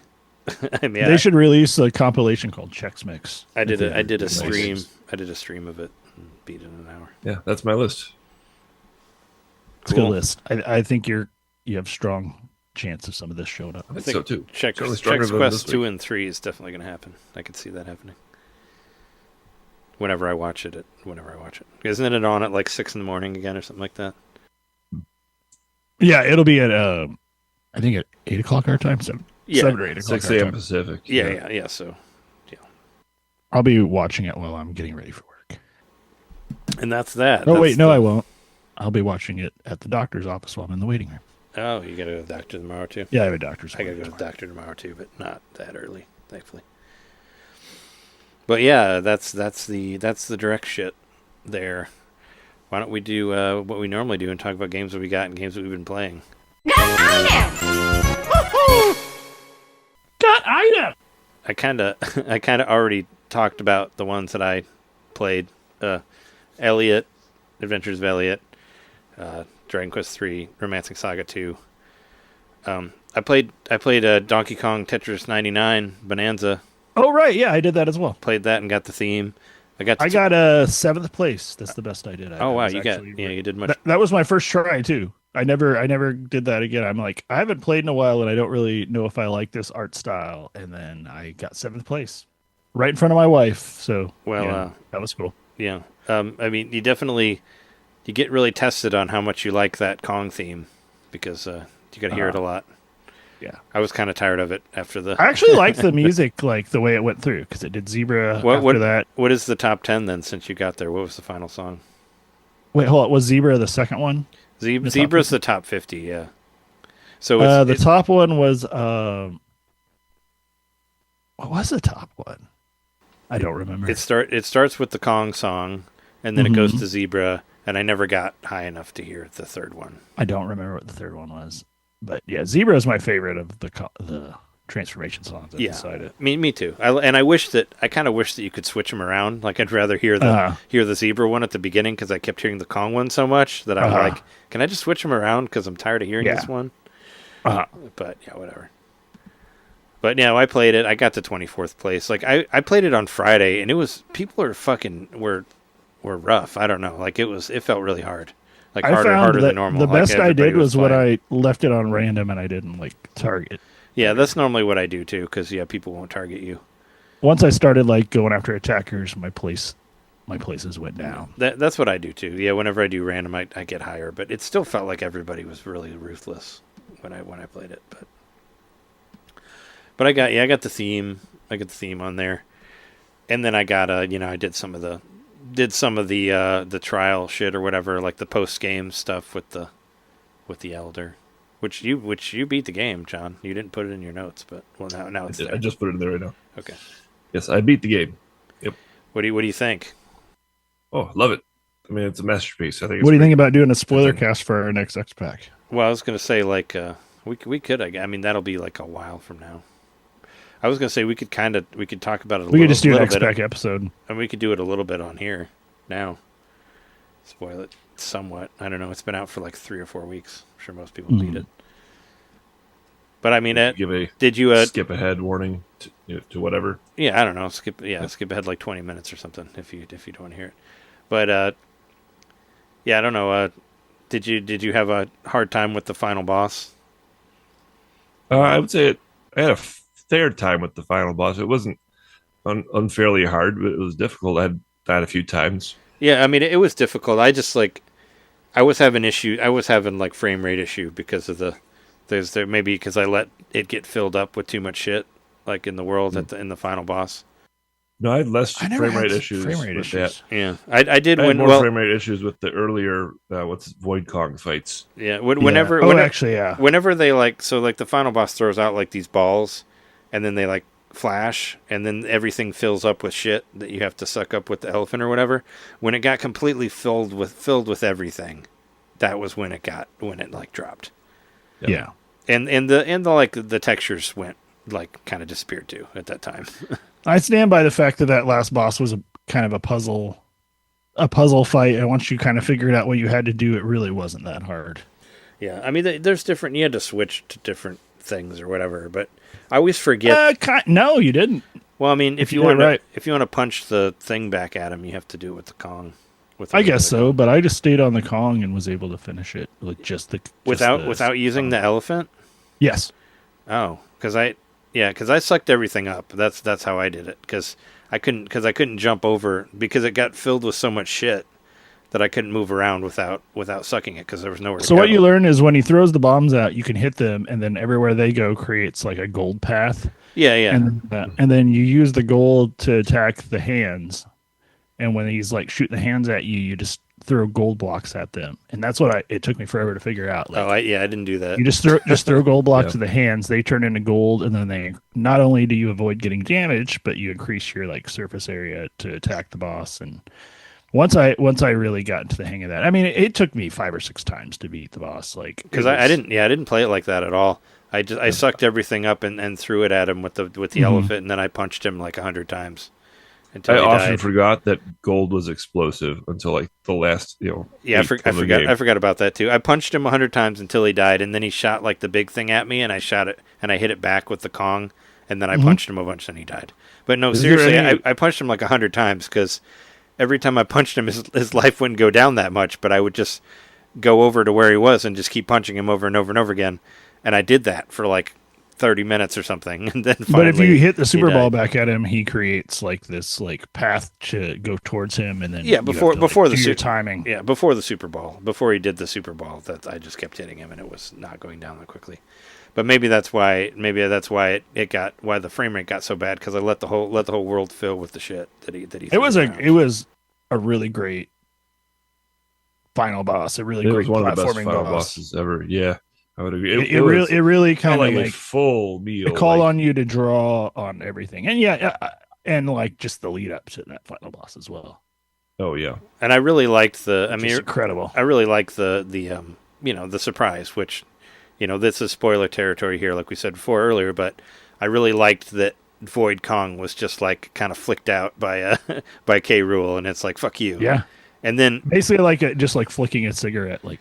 Well, you're gone. I'm sure you figured it. Like once you got to the final Void, like confrontation, I saw K. Rool's belly in the background, and I was like, oh, I was like, that's K. Rool, because you could see the golden belly button like on the ground, like he's standing on it, and I was like, that's either like a weird nipple or like a belly button, and then it was K. Rool, and I was like so happy that it was him, and then all the And then like all the enemies like become like they turn into like Kremlings, and they make the sounds that they made in Donkey Kong Country, which is really cool. Satisfying. Yeah, and there were crocodiles all along, like crocodile skeletons, those creatures those rock creatures that you well, sure, crack them, and so that's the first hint. So if you were paying attention, and you gave it some extra thought, you could see it coming. Yeah. But I thought it was fucking hilarious. But some of those characters that turn into crocodiles, like they just disappear like before that in every level. They really elevated K. Rool to being like a Ganon type boss in this, though. It's like that's true, and he's fucking annoying. You got to beat him like 5 times. Like I did feel like the ending went long. Like I was kind of like. I was like, I wish it would have ended quicker, or we would have gotten to the final boss quicker. Is what I felt, because I was like, oh my god, he's still there. He's still there. You actually got to go to New Donk City, so there's your crossover. Yeah. Yep. And I noticed too, like as before that even happened, like just before that happened, there was like when you go to your getaway, or somewhere around there, like the last spot that's like a brief moment where you can breathe. There's music. That's a take off of some music from Odyssey. What the yes, really? Yes, there is. Yeah, and I wish I could remember what song it was exactly, but it was one of the ones that felt a little like surf rocky. Yeah. Oh, I know what you're talking about. Yeah, shit. It's the one where the one in the jungle where the dinosaur I think is. It was. Yeah, the one in the jungle. It's a song I'm thinking of. That song like rules. That was like my favorite song from the whole game. Where it's like it's like kind of. It's like surf rock. Yeah. Next time you play through toward the end, it's like that last little moment where you get a breath, and that is the song from Odyssey. It's a different take on it. It's a little bit slower, I think. But I was like, oh, why are they playing an Odyssey song here? And so it was like a nice little way that I think they planted the seed to make that revelation. More natural, like a little foreshadowing. I did actually see a spoiler that it was going to end in New Donk City, just because I looked at the soundtrack, and the soundtrack said New Donk City at the end of it, and I was like, fuck, that sucks. That sucks. Yeah. But I mean, I didn't know what it was going to be like. I didn't know the King K. Rool was going to be in there or whatever. I just saw that there was a song called New Donk City, and I was like, well, I figure you'll go there eventually anyway. So I did see it. It's like when they released the Star Wars Episode 1 soundtrack, and one of the soundtracks is called Ode to Dead Qui-Gon or whatever. If you remember that, like they did, it was funny. Yeah, they were all about spoiling shit on there. I like that they did the fake out, the classic Donkey Kong. Oh, this is the end of the game. Oh yeah, the fake credits. Roll the credits. The fake credits. Yeah, that was so fun. Cool. Yeah, they did the Donkey Kong Country 1 fake credits there. I saw that it was all like I was like, oh god, yeah, they're all Kremlings, and I was like, and there's no way it ended that quickly because it was way too easy. The boss you did before that. So. I thought Void Kong was a little difficult in that last round. I mean, once you figure out what to do, I think the fake credits is after you beat King K. Rool the first time. And then he comes back. Yeah. But he felt really easy the first time you play him.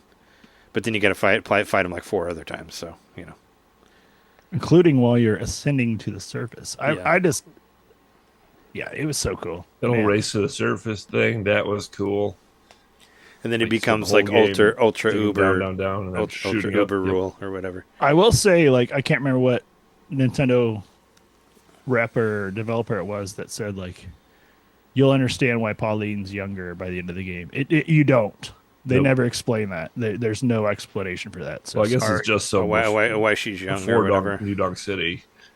I guess so, but I thought it was kind of weird that you like drop her off and then she's just like performing on the street for change or whatever. Yeah, she becomes a busker. Yeah, she becomes like a unhoused person or whatever, like doing it, like just playing plastic drums at the stoplight or whatever.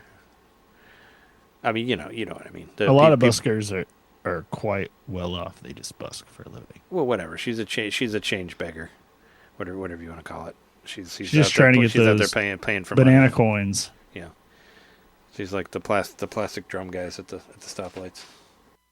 But man, so cool. Just so, and like, what a great way to like round it out to where you can play post game, because it's like, well, cool. Everybody's, you beat K. Rool, cool, but like you find out more about what happened to Void Kong and stuff like in the post game, and like you can actually find his like broken remote Like it's in Oh, really? Yeah. No. Ingot Isle. Yeah, there's like a I guess I one didn't. of, I didn't one of those return crystal to- guys you talk to that's like, this remote fell down and broke, and I was too scared to touch it, and it's just like laying there on the ground in Ingot Isle. Yeah, I didn't find any. I didn't find And then any you like find out- post void stuff or whatever. And then you find out from talking to what's her face, the lady, evil guy. Poppy. Poppy. Yeah, her between Poppy and Grumpy, you get a lot of post game. Like basically, they still like Void Kong, even though he's an asshole. They're like, but we still think he's okay. We just don't really like what he did towards the end there. Yeah. I mean, did you get to do any of the new like Elder stuff, John? Like what? Like Yeah. what is your like post game? Yeah, I'm all the way stuff been? through. I'm in the middle of doing the elephant now. Oh, I'm so really so into you it. did all the ones before that then? I did. Yep. Oh shit! Oh, you're further than What we did are. you what did It's you what did you think? Like I had a really hard time with the ostrich one. Actually, I still haven't beat it. I haven't beat the ostrich one either. I beat that one. Did you I get beat the zebra one. Did you get all the bananas from every like through? Got all the bananas. for Got of all them? balloons. Yeah. Oh, you got the balloons too? Yeah, I didn't bother with the balloons, and all you get is a record for the balloons. Yeah, you get an don't extra you record, don't which even get confused me at another first. banana. Confused me at first because I beat the thing and then there's this extra record there and I'm like, oh, I have to take this somewhere else, don't I? So I spent like an hour carrying the record around trying to figure out like, am I supposed to? Oh no, I do something with it? no, you that just- that's different. That's not what I mean. Yeah, I don't know what some of those records. The balloons that you get, they give I you looked it a up. record that you can listen to, like not one that you can carry. The the one balloons that you can listen to. the balloons in the level, like you know how you collect a certain amount of balloons. I thought that you did that to get a banana, but it's for like an extra track that you can listen to in your getaway. Yeah. It's for a record. Which I did So actually. what I triggers actually. getting- But you get the record extra for. you get the extra record no matter what, as long as you just get Yeah. through the trial. You don't. I got don't the have to Bramble get all the Rast, balloons. the Bramble Blast record, and that's just all that's playing in my getaway now. Oh yeah, I wanted that one so bad, and I never got it. So if you go back to one of the things is you get records from tipping your butler. Yeah, I did get some of those from that after you mentioned it on here. But yeah, I don't know. I love those records. I've been more focused, I think, on collecting. Yeah, try to the get all audio those. tracks than the bananas anymore. Like I'm at 749 bananas. Yeah, So, I mean, you're the highest. I'm at 680. I was gonna try to make it to 700, but I got distracted with. I've paid with for a lot of comics them. and editing and all that stuff. Which I think, like after 777, whatever it was, that 223 bananas that you can buy. You can max it out to 1,000, but 777 is the ones that you do things for or whatever. And I have like 2,000 banana coins or whatever, so I could buy 20 banana, but I don't want to. I just want to do the regular Wait, ones. you don't spend your banana coins? Not anymore. No. Once I realized how many was left, I just stopped buying bananas. Oh, I buy all the maps. Well, no. That's gold. That's different. I'm talking about gold. the banana coins. You can only use to buy bananas. You can buy something else with them. If you say something else when you talk to the little hexagon guy or whatever, if you say give me something else or whatever, you say something else, they will sell you a track you don't have, a record you don't have for the same price. Oh, I didn't even know that. Because I've just been so eventually, like I've just been holding on to it. I'm just holding on to it because once you get all the bananas, you can buy all the tracks as well. I just didn't want to buy any bananas anymore because I just wanted to do the ones that were laid out like through the in the levels. And once I get all of those, if I get all of them, Did you go back then to I'll the buy all the groove rest layer ones. in post game? Do either of you go back to the groove layer? No, not yet. I forget which one's the groove layer. Groove The layer? groove layers That's like one dance right hall. at the end. That's Yeah. one where you got to build the song from the different Yeah, hallways, not yet. which that was really cool. So yeah, a little spoiler, whatever. I'm gonna say it anyway. In the groove layer, if you go back to the groove layer,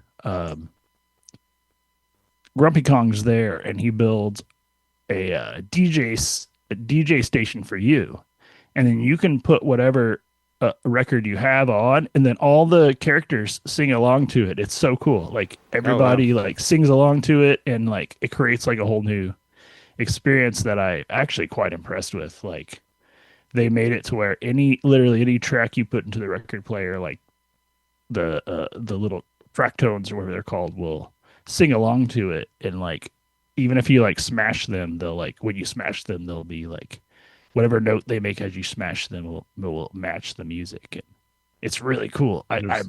I think that's fucking cool. Wow. Because I put, like I said, it's technically it's a 2D bonus track number 2, which is the Bramble Blast one, and putting Bramble Blast on in the groove layer is so cool. Mm-hmm. Is everybody like brr, brr, brr, like it's singing like this with it's like this ambient trumpet? track, but it's still fucking bumping, but based on how everyone's singing along to it. And I highly recommend go back to that and like just experience like how cool the music is in this game, because they really lean into it on that groove layer when you go back. Nice. But nobody has beaten all of the new Elder challenges or anything like that. Like we don't know what happens after that.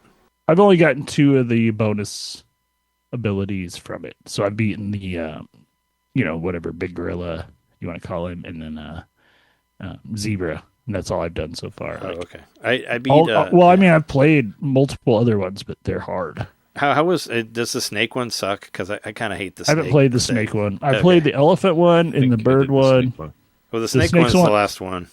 The snake one's the one I haven't even tried yet. If you're going in order, the snake one would be the last one, I think, because I've done all of them except for the snake one.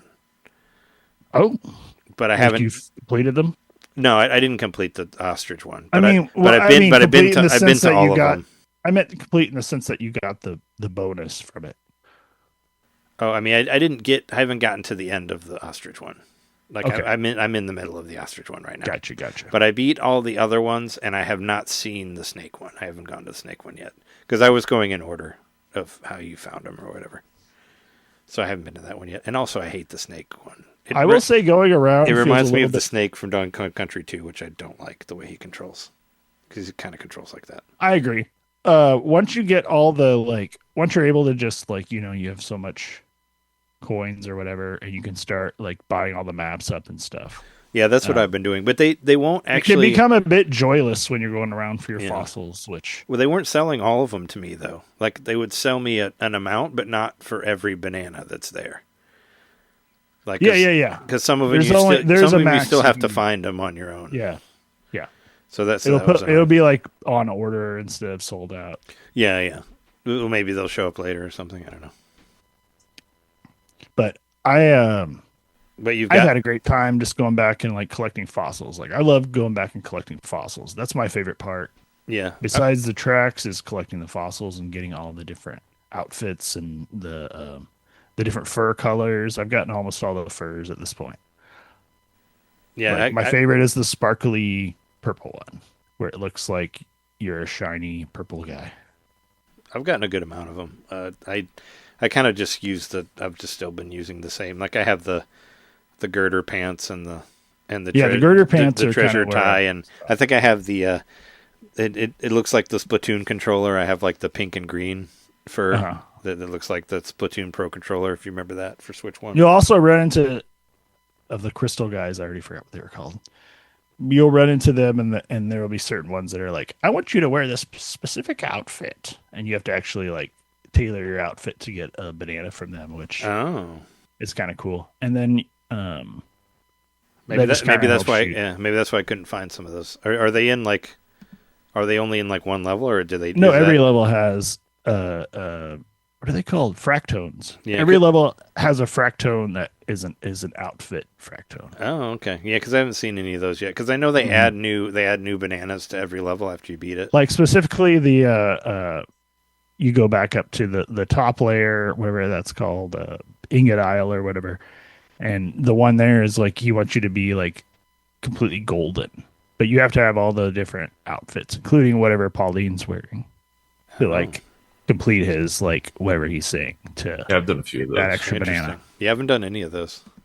That'd be some easy ones I could do, I guess. Because maybe if you have all the outfits. Yeah. Oh well, all the levels that I 100%ed or whatever, I got all the outfits too.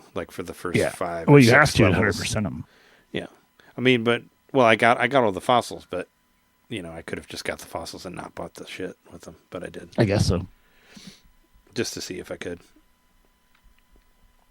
But yeah, Yeah, I mean, I've 100%ed several of the layers, but there's still many that I have not. And going back and collecting the fossils is so fun. Did you ever check your banana count, John, or are you still like anti-banana count? I think it's like 670 or something. Oh, okay. Do you buy any with your banana coins, or do you just get them? I do. Okay. I just stopped doing it because it felt like cheating. I just wanted to get them regular. I don't think it's cheating because there are a limited number you can buy. Because I could have 700 right now if I used all my banana coins, but I don't want to. I want to actually... I literally think there's 223 bananas you can buy to equal 1,000 from the 777. Yeah. Because if you look at how many bananas you've collected, it'll show you a different number than the number that you see when you check your status. Because it'll show you the ones that you actually got as like a objective and not the ones that you bought. But I would say like one of my favorite layers to go back to was the landfill layer. Like there's so much cool stuff in that layer when you go back to it that you can find, because the way the game presents it to you, you're just trying to go down if you're trying to finish the game. But there's so much stuff in that. I don't remember that one. It's before, I want to say it's after the racing level, but it's before like, I don't know, it's before you like get to the core and stuff. It's towards the end, but you literally get to the landfill layer, which is where all the little guys are that you talk to, and then they like eat through and you follow them, like the little like. Oh, that one. Yep, I remember that one now. Yeah, that level pipe in the middle. That level is super fun. Oh yeah, to explore. Yeah, that one's weird. Yeah, whenever you get around to it, you're gonna love that one. I love it. It's such a good level the way it's laid out for finding secrets. Cool. Yeah, I said early on like it was kind of a joyless thing at a certain point, which yeah, if you ran out of fun, it can kind of feel that way sometimes, but it's mostly just like I don't know, like. I know what I'm trying to get, and I'm just like punching my way to it. So, and the game's always like punch your way to this thing. So, all that punch your way to something stuff kind of gets old after a while. But every once in a while, you'll find those. You'll find stuff you haven't done yet, which are those ones with the 3 bananas, and those are the most fun levels. Like the ones where like. There's usually not a time limit, and you got to find 3 bananas as you like progress through the bonus level, and those are so fun. And if you buy the banana maps, it'll show you where the bananas are too within the bonus levels as well. So you can kind of see if you missed one, not just going by how it falls on like, it'll show what bananas you collected out of the 3. But like usually there's at least one banana that's hard to find, and that's where the meat of the game is. It's so fun to find those extra ones. Yeah, this game's great.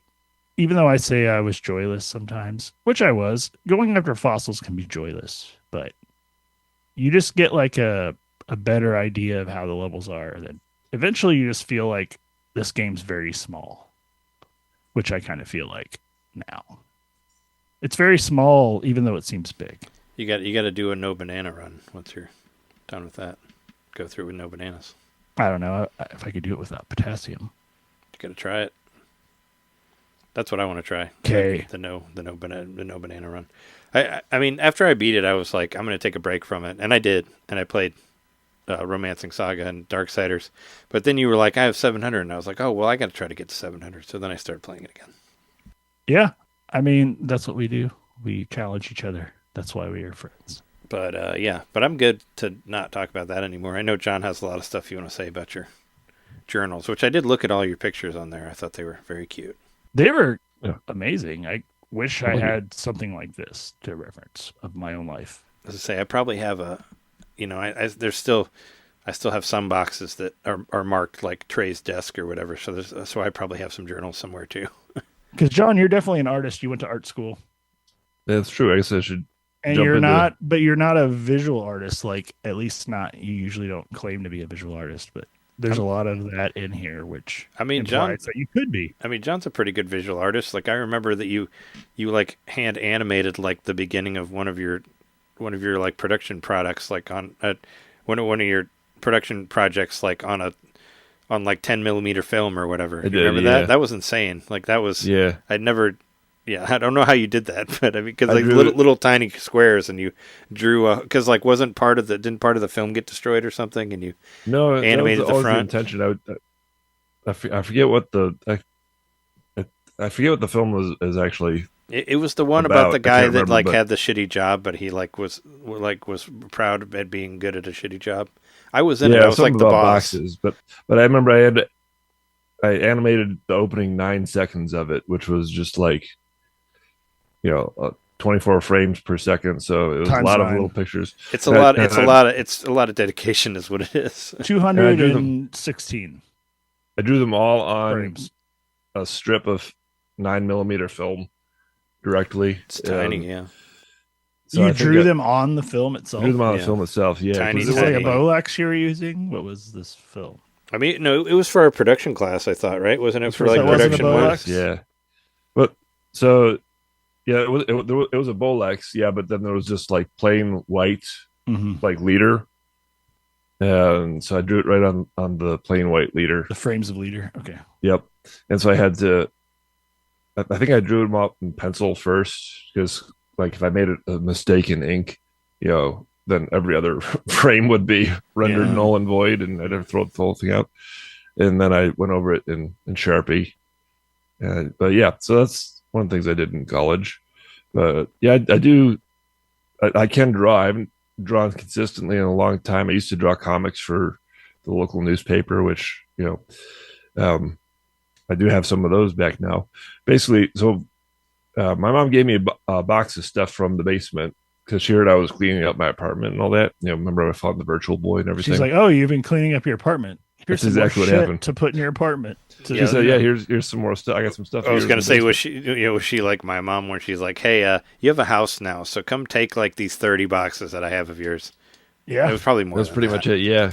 So it wasn't 30 boxes. It was like maybe 3. It was a lot. Like she had it in like a storage room, and we Yeah. had to go there and unload it, and it was a lot. Well, in my 3 boxes that I had, a lot of it was stuff from like grade school through high school. And one of the things that was in there was a couple of journals like from 1st through 3rd grade. And so most of them I think were from 1st grade.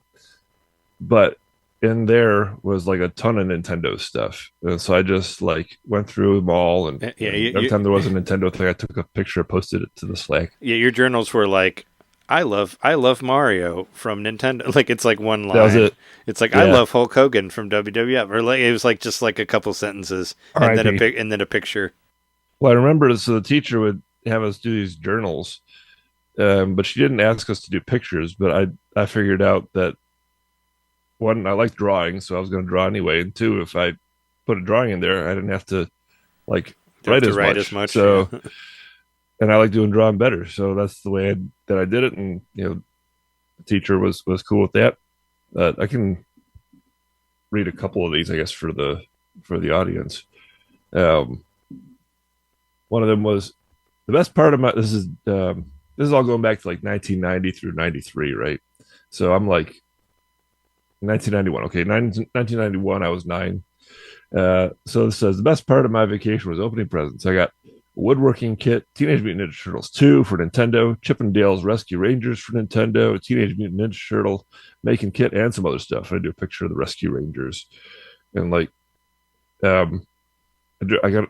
I don't know. There's a bunch of these in here. I could just sit and read them all. Let's try to pick the best few. So recently I've been mentioning pinball because we got the pinball machine, and I'm always talking about Pinball Quest, and there's so much Pinball Quest in here. There's like at least 5 references to Pinball Quest. So this is like right around the time that I got that game. Yeah, here's a picture of my old setup with the TV and the TV stand, and there's Pinball Quest on the TV. Yeah, it's a little hard to just convey this, in speech to, it's mostly drawings and stuff. I could use some of it for a thumbnail or something. Yeah. I think that most of the listeners would agree we would like to see some of your art, John. We Because you are a good drawer and we didn't know that. I mean, I'll put it on the thumbnail. There was Jeremy and I actually did kind of cooperatively make the thumbnail for last week's episode. Yeah. So look at that. That we made it in Mario Paint. So that was It fun. did not include my fat naked guy. Oh, I didn't do the farting guy. I thought that one was just for fun. It was. I didn't think it was. But I thought it'd be funny if he was on there. I could have stuck him on there. My Mario ended up looking just like Matty Matheson from The Bear. It does. Yeah, it looks like it wasn't cook guy. intentional, but yeah, that's ended up looking like that guy. I counted how many references? I counted 5 references, not just to Game Boy, but to specifically, I want a Game Boy. So I'll find one of the funnier ones. I did remember reading one about Game Boys. All right, I think this is the funniest one of those. This is the prompt from the teacher was, what would you do if you met a dinosaur?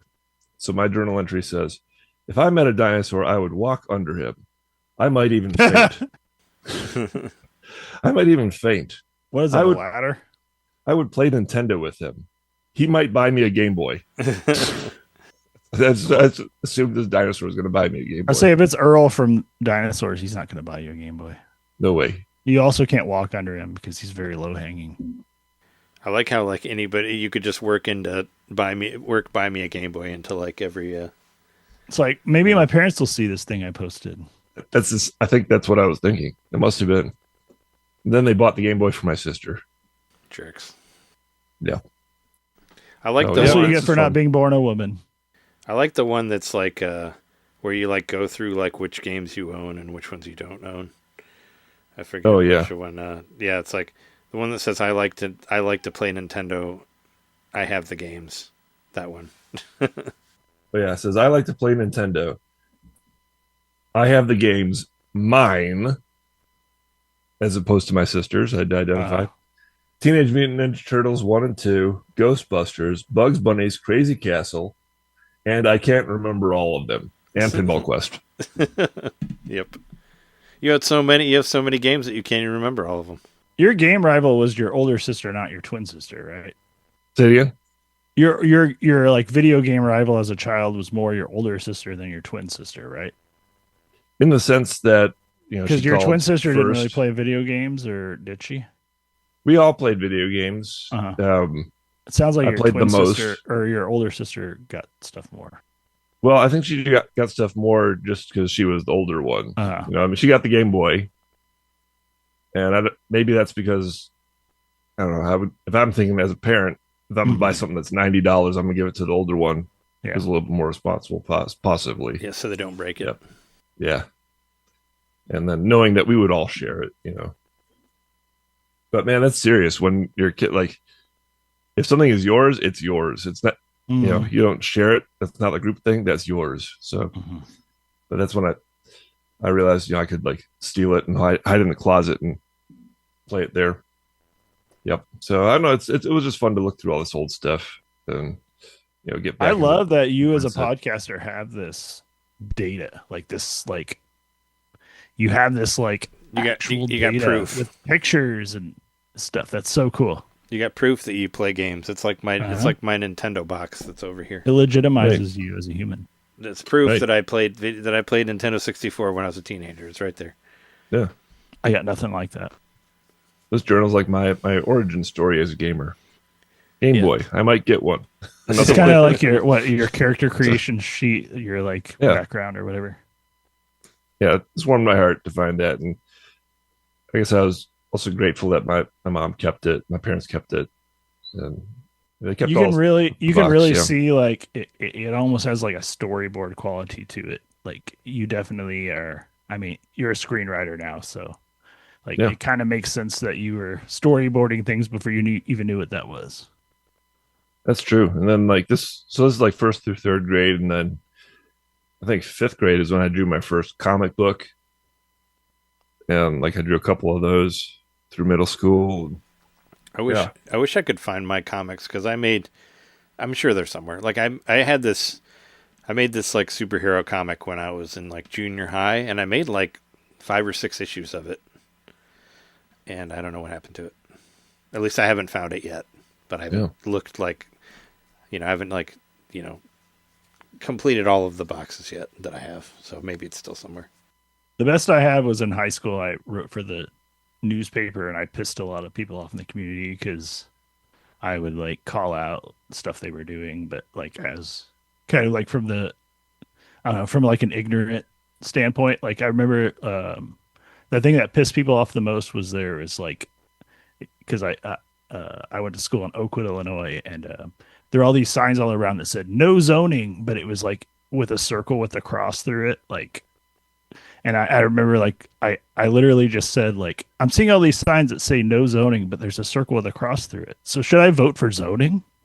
And I remember like my teacher came up to me like a couple weeks later and was like, that thing you wrote about the zoning really pissed a bunch of people off the community. Well, there you go. Because they were doing double negatives and they were too stupid to realize it.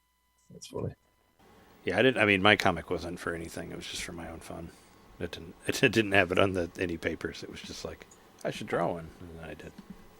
I did find two other things in that box that are of interest. One's video games and one's not. First is the video game thing. I found my original receipt from when I bought my Dreamcast. I had no idea that I kept this. Just in case There's it the broke. receipt from when I Holy bought my shit. Dreamcast. Yeah, That looks like a carbon Land. copy. How much was it? $100? It was $100. Yeah. On here, this is. Go take it back there, and maybe they'll give you a new one. I know you lost your other one, but I know they don't. so they don't I exist. But take it to GameStop. I got it at Best Buy. I got it for $99.99. Sadly, reminiscent of $99.99, but Right. they cut the slice. They cut the price down. Yeah. Yep. And then here's me changing in a bunch of games for Dreamcast games at Funko Land. Does it show what you traded in, or does it It does. just show the value? So I traded in Fox Sports College Hoops 99. I got $1. Wow. Even back then, they were screwing you over. Yep. I guess that's the only thing I traded in. But I bought a Dreamcast control pad, a game switch, an RF switch, memory unit. I bought Seaman and Crazy Taxi. I spent $118. That's a lot of money to a child. Yeah. Oh, and I'm just noticing this right now. Wow. I'm just discovering this right now. Not only was my Dreamcast receipt in there, my GameCube receipt is in there too. In 2001 from Toys R Us. You just saved it. I don't have any. Yeah, I saved I don't it. have any receipts of any of the things I bought. I mean, well, aside from.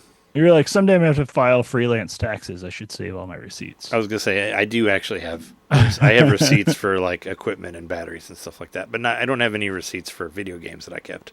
This doesn't make any sense to me though. So on here's the GameCube Indigo for $199.99.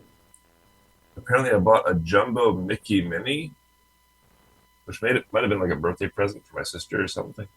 It was probably what it was. Somebody. Then this is also confusing me. I bought so they got Madden NFL, which I absolutely did not. Nice. So I think Is it that- possible they included a game for free with it, and then that's the one you chose, or something like that? Well, I'm wondering. So it correctly says I got Tony Hawk 3, Uh-huh. but I'm wondering if when I bought the Star Wars game, if they rang it up incorrectly Okay. as Madden. Maybe. You know, If That's it was my- EA, it would make sense. my gaming stuff that I found, and this other random non-gaming thing that I found in there, which I think is pretty cool, is in September. Excuse me, it was August of 2001, just before moving to Chicago for college. I went to a Radiohead concert there in Grant Park, and I went by myself. But what I forgot was that I actually bought 2 tickets, and my friend, I think it was Rich. I think Rich was supposed to come with me, but he didn't end up coming. So I have the extra ticket still unused from the concert. That would have been Amnesiac, right? You should use it for the whenever album they at the time. play somewhere again. Yeah, Kid A and Amnesiac. Yep. Mm-hmm. Kid A is my favorite Radiohead I do like album Kid by A a lot. far. I think I'm still with OK Computer, but yeah, Kid A is pretty sweet. That 1-2 punch with the amnesiac, yeah. So yeah, that's my mint condition Radiohead ticket. Yeah, that's good. Do you for know me. where the name Radiohead Unused. came from? I don't know. Came from a Talking Heads song called Radiohead. That makes sense. Because they used to have a different name, and then their like label was like, "You need to change your name." I can't remember what their original name was, but they had to like change their name because it was like someone else had the name or something. Well, do you want to? Let's just go through whatever new stuff is left that you want to mention. Sure. I don't want to spend too much time on it because we're at like 2 hours already. But We're already pretty beefy. oh yeah, we already got a lot on here. So we already talked about a lot of this. I guess the main thing for me was they announced more Mortal Kombat stuff. They announced that Mortal Kombat Trilogy is coming to Legacy Collection, which is a big deal for a lot of people who care about that sort of thing. Trilogy is actually what's playing behind me on the TV back here for anybody who's watching the video. It's not 3 games; it's 1 game that was released I thought it was 3 in 1, yeah. on 60. Well, they didn't do any game collections back then. Well, I mean, They did a at few, least not. but- Well, I guess they had like Super Mario All Stars and that Ninja Gaiden game, Yeah. but there wasn't like it didn't happen a lot. But no, MK Trilogy it was like Armageddon before Armageddon. They just put all of the characters that had appeared in the previous 3 games in 1 game was the idea. And it was actually the very first Nintendo 64 game that I ever bought.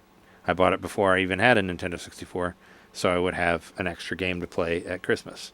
So I bought the trilogy by itself and just without even having a system, just out of faith that I'd get one for Christmas.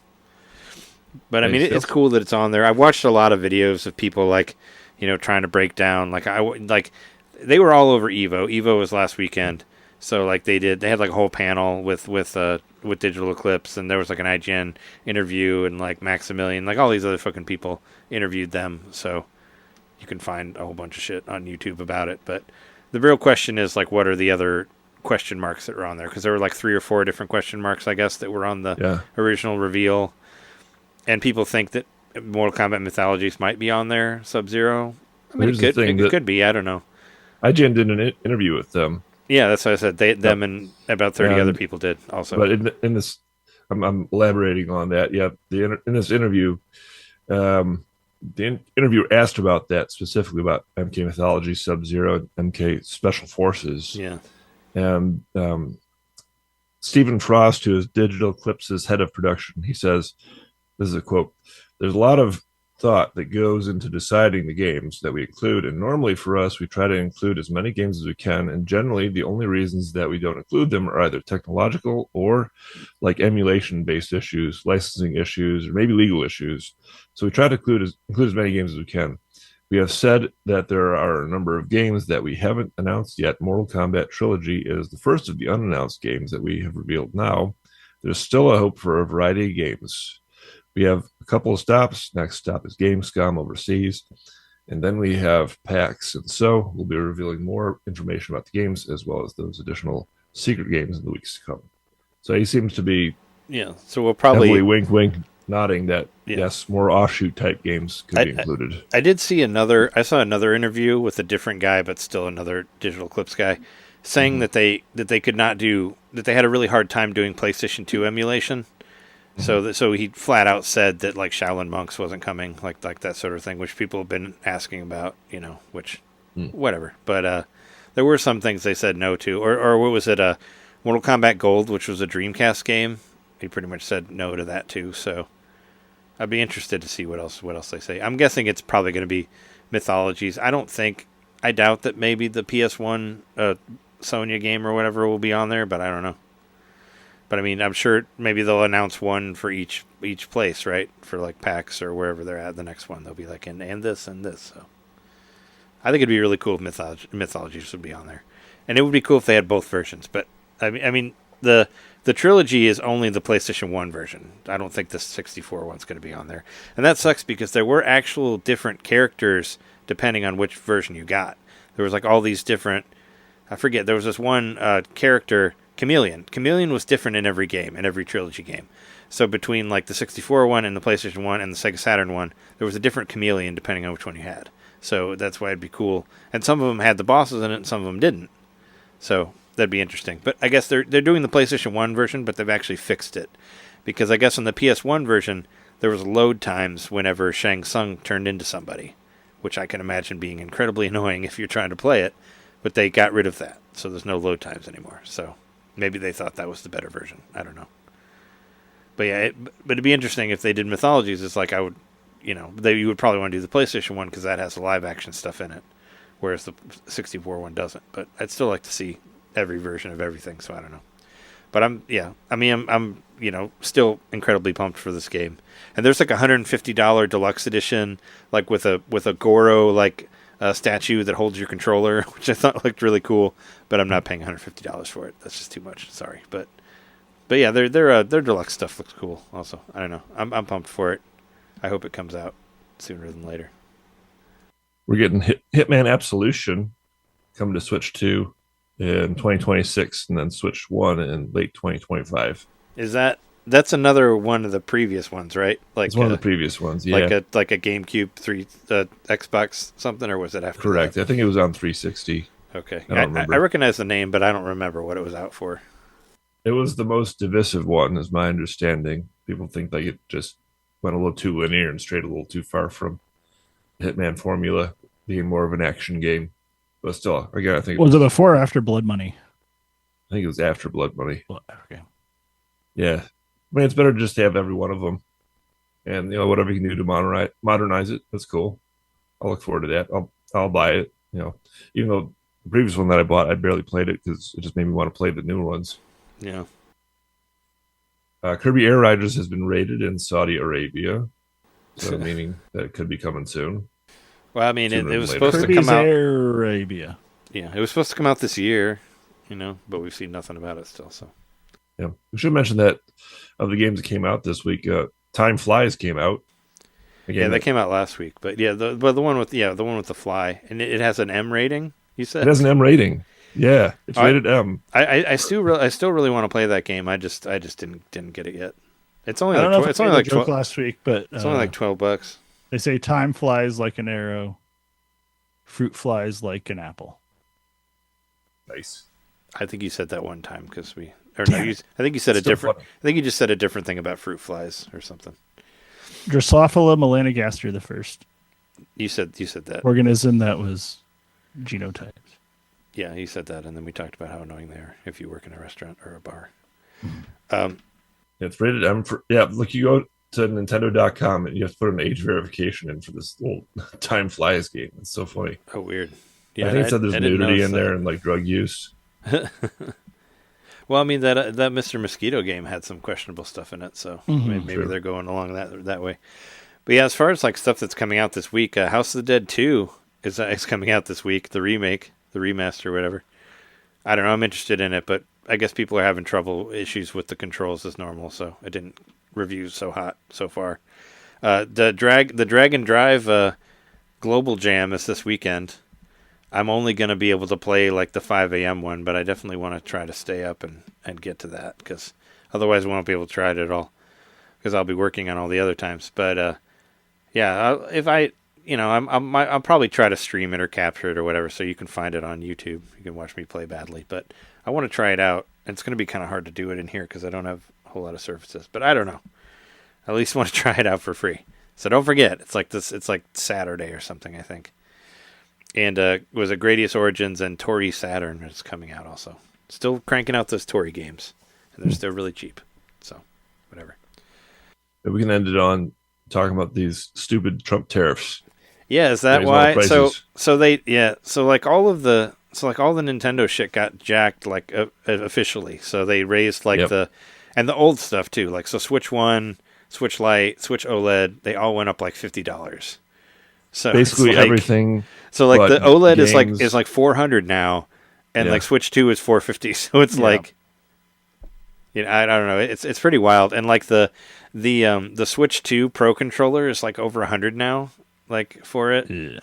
Yeah. So I mean, I guess I'm kind of glad I got it early because it went up like $10. Everything down the line except for games and the Switch 2 hardware itself. Yeah, games in Switch 2 hardware itself did not change. Game prices didn't change. Well, not yet. But everything else went up. Yep. I mean, we don't know. We don't know what's happening. But yeah, it was kind of like And yeah, even like the amiibo, they brought up the price of old amiibo to like $20 now, where they were like 14. The only or amiibo whatever. I've seen was at Target, and they were $30 a piece. I just went to Was Target that today. the new one? Was that the Donkey Kong one? They're just like normal looking amiibo. I mean, I know they're the newer releases, but they didn't look special. So I went today, and there was the Donkey Kong one, and then there was the Zelda, the Four Warriors, Yeah, and the Unobo and all that. And those are all 30 still, right? Or $30, did they go up? Yeah, $30, yeah. Yeah. I mean, those, Too It's much. no longer an impulse buy. Yeah, I still might. I mean, I would still probably want to get the Donkey Kong one just because that game's great, but I don't know. But still, $30 is dumb. I miss when they were like, I mean, they were 12 when they came out originally. For any of us who are old enough to remember that, I remember the Wii U one. It was They were too $11.99 expensive at that time. Yeah, No, they weren't. $11.99. $9.99 would have been a magic price for them. Whatever. I think for what they were and how well sculpted they were, it was a great price for the time. Because I mean, there were still like games.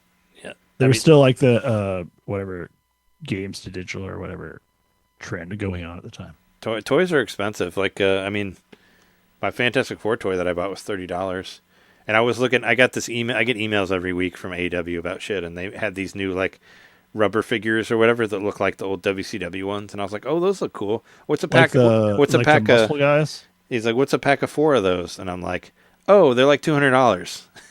No, like these guys, like this. Like that Sting back there. They're like big. Okay. They're like the big rubber guys that kind of like move around. Like the old wrestling figures looked like that in the 90s. They made ones inspired by that. And I was like, oh, those are cool, but they're like $60 each or something. So those things are expensive. Yeah, and they raised the price of the Nintendo Switch Online controllers too, like the 64 and the GameCube and the Super Nintendo and NES and all that shit. So It's basically like, let's not raise the price of getting into whatever the new ecosystem is, but once you're in there, everything's expensive. I went to get groceries today. My coffee is $5 more than it was 2 weeks ago. Oh, you like coffee? Well, how about creamer? It's twice the price. Jeez. Yeah, I don't know. Yeah, it sucks. And I guess there is like kind of a workaround for some of these. You can order some of this shit from PlayAsia still for the same price. And they actually do say on their website, no tariffs. If you look at anything, it says we do not.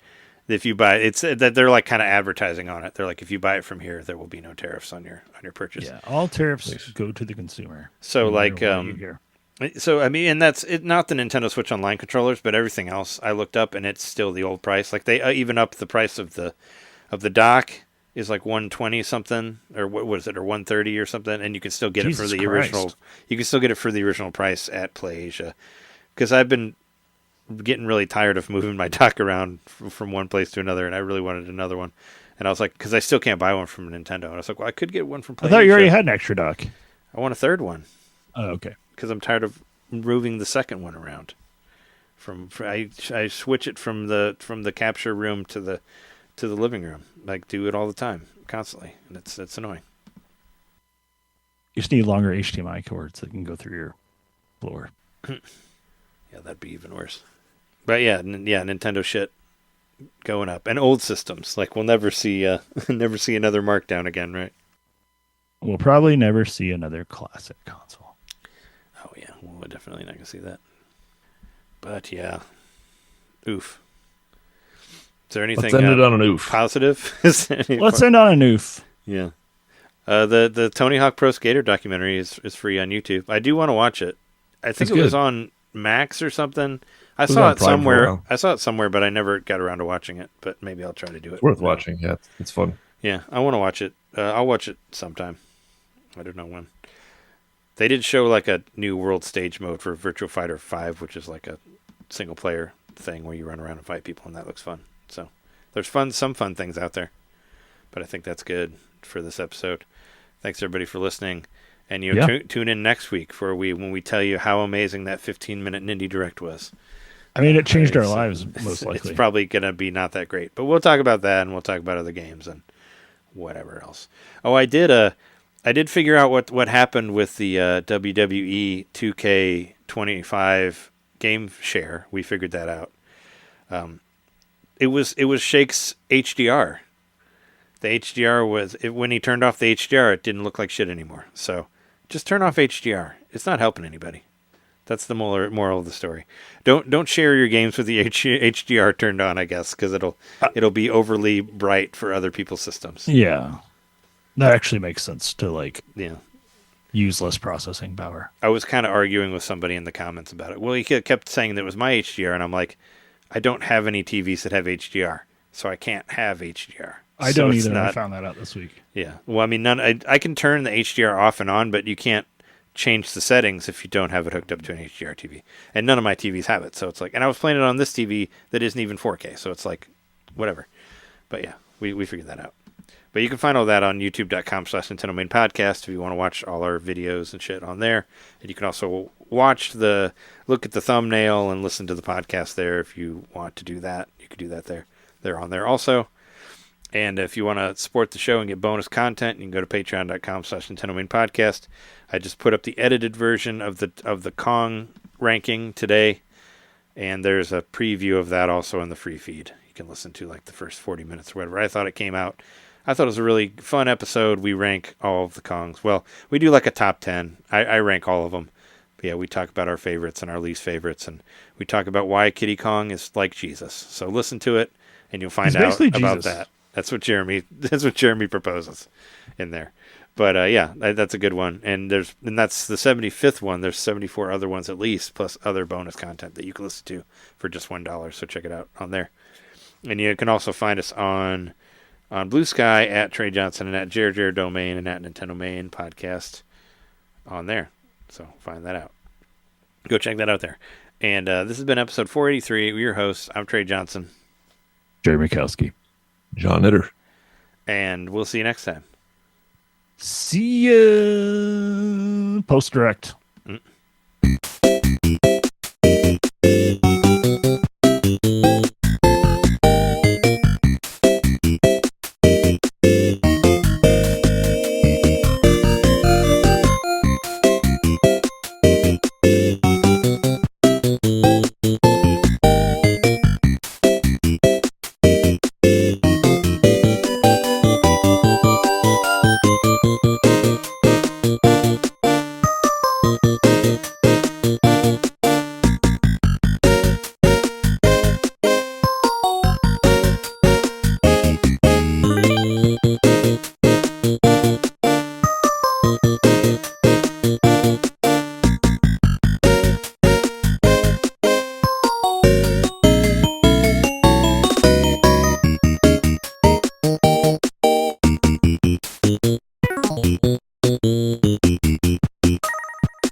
These episodes seem so much longer when you're sober.